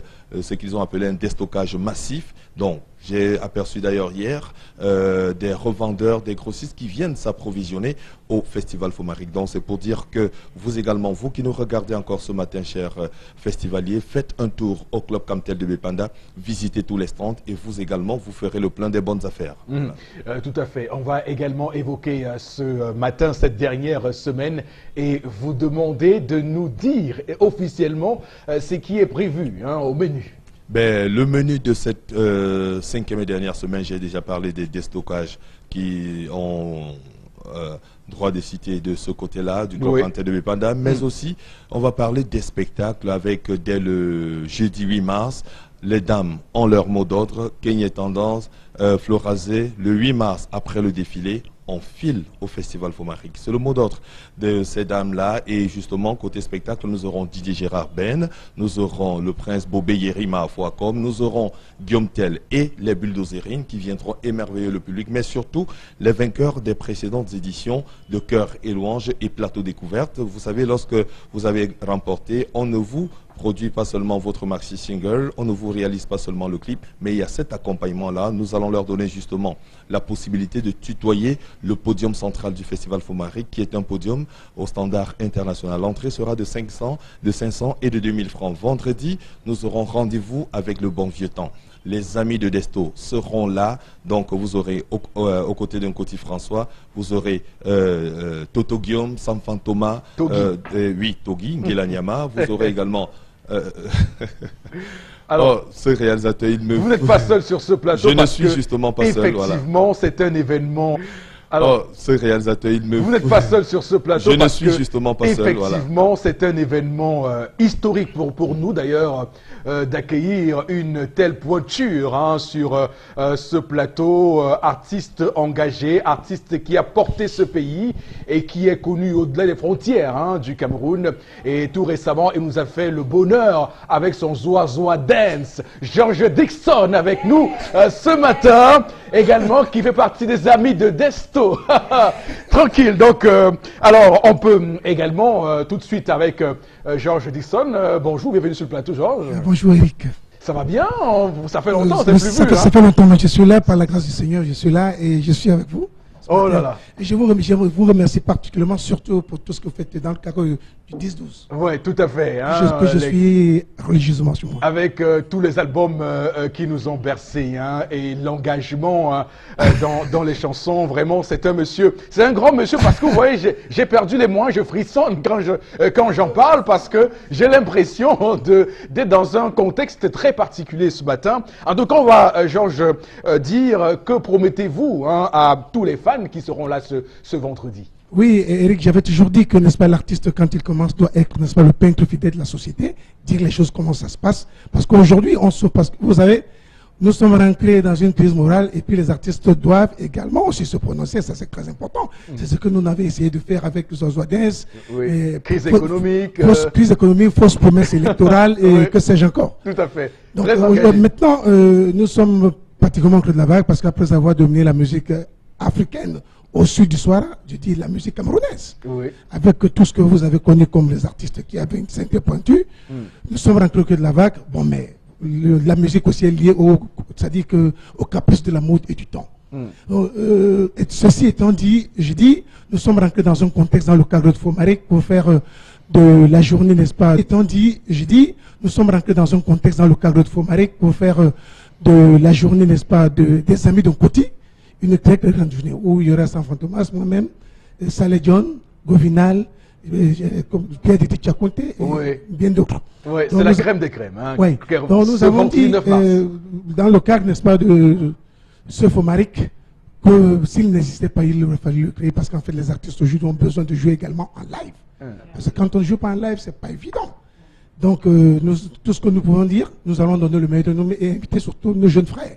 Ceux qui commencent la musique aujourd'hui, qu'ils essaient de venir voir ce que nous faisions avant. Oui, absolument. C'est pas une insulte, c'est pas une injure, mais parfois ils se disent, mais est-ce que vous nous avez tenu la main? Non, que non. Venez, on va faire la fête ensemble. Ah ouais. Alors, George Dixon, tu pourrais nous faire quelque chose ce matin quand même. Je vais repartir comme ça. Un petit truc quand même. Ok, qu'est-ce qui me vient à l'esprit? Je voulais bien venir, Mao, au rendez-vous. Roger, 1000 fois merci. Amila Roger, c'était un garçon qui menait sa vie en paix, aidant ses parents, élevant ses enfants, mais aujourd'hui, on lui parle de compression. On n'est pas de compression. On n'a pas de compression. La femme est un problème, un mal nécessaire, quitte à toi de l'aimer ou de t'en séparer, mais quand elle veut partir, elle s'en va, tout à fait. Alors, rendez-vous ce vendredi 9 mars sur un podium inédit avec les amis de Desto au Club Cantel de Bepanda, Festival Fomaric. Nous aurons un jeune loup qui s'appelle Mr. Nat qui sera là pour vous faire plaisir. Samedi, rendez-vous avec Samy Diko pour son incroyable anniversaire, ses 20 années de carrière. Et dimanche, on va boucler avec les prix d'accès rapidement. Oui, les prix, c'est 500 et 2000 VIP jeudi, 500 et 2000 le vendredi, et c'est 500 et 2000 VIP jeudi, 500 et 2000 le vendredi, et samedi pour l'incroyable anniversaire de Samy Diko, 1000 francs et 2500 pour le carré VIP. Dimanche, nous allons boucler avec la finale de Cœur et Louange, et surtout Guy Michel King qui sera là et en prélude bien sûr au spectacle qu'il va donner à l'IFC le 13. Donc il promet un spectacle de Guy Michel. Oui, Guy Michel King et l'entrée sera de 500 et de 2000 francs pour le carré VIP. Merci beaucoup. Merci beaucoup.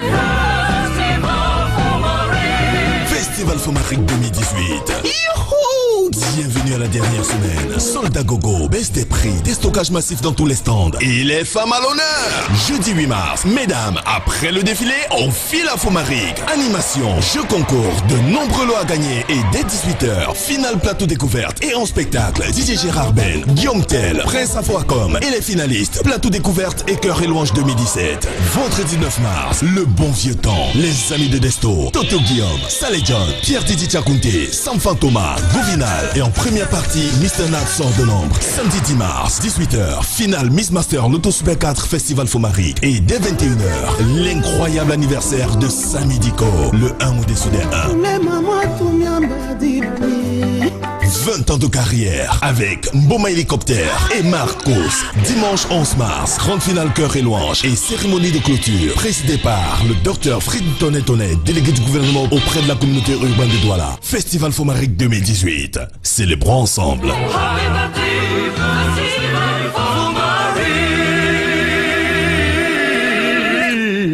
Allez, ça a été une émission très animée ce matin, on peut le constater, parce qu'on a tous ri, hein, jusqu'à étouffement. Hein. C'est pas habituel hein, de ce programme, parce qu'effectivement on a eu des différentes articulations qui nous ont permis d'ailleurs de se permettre ces écarts entre guillemets. Si vous pensez que ce sont des éclats d'ailleurs de se permettre ces écarts entre guillemets. Si vous pensez que ce sont des écarts.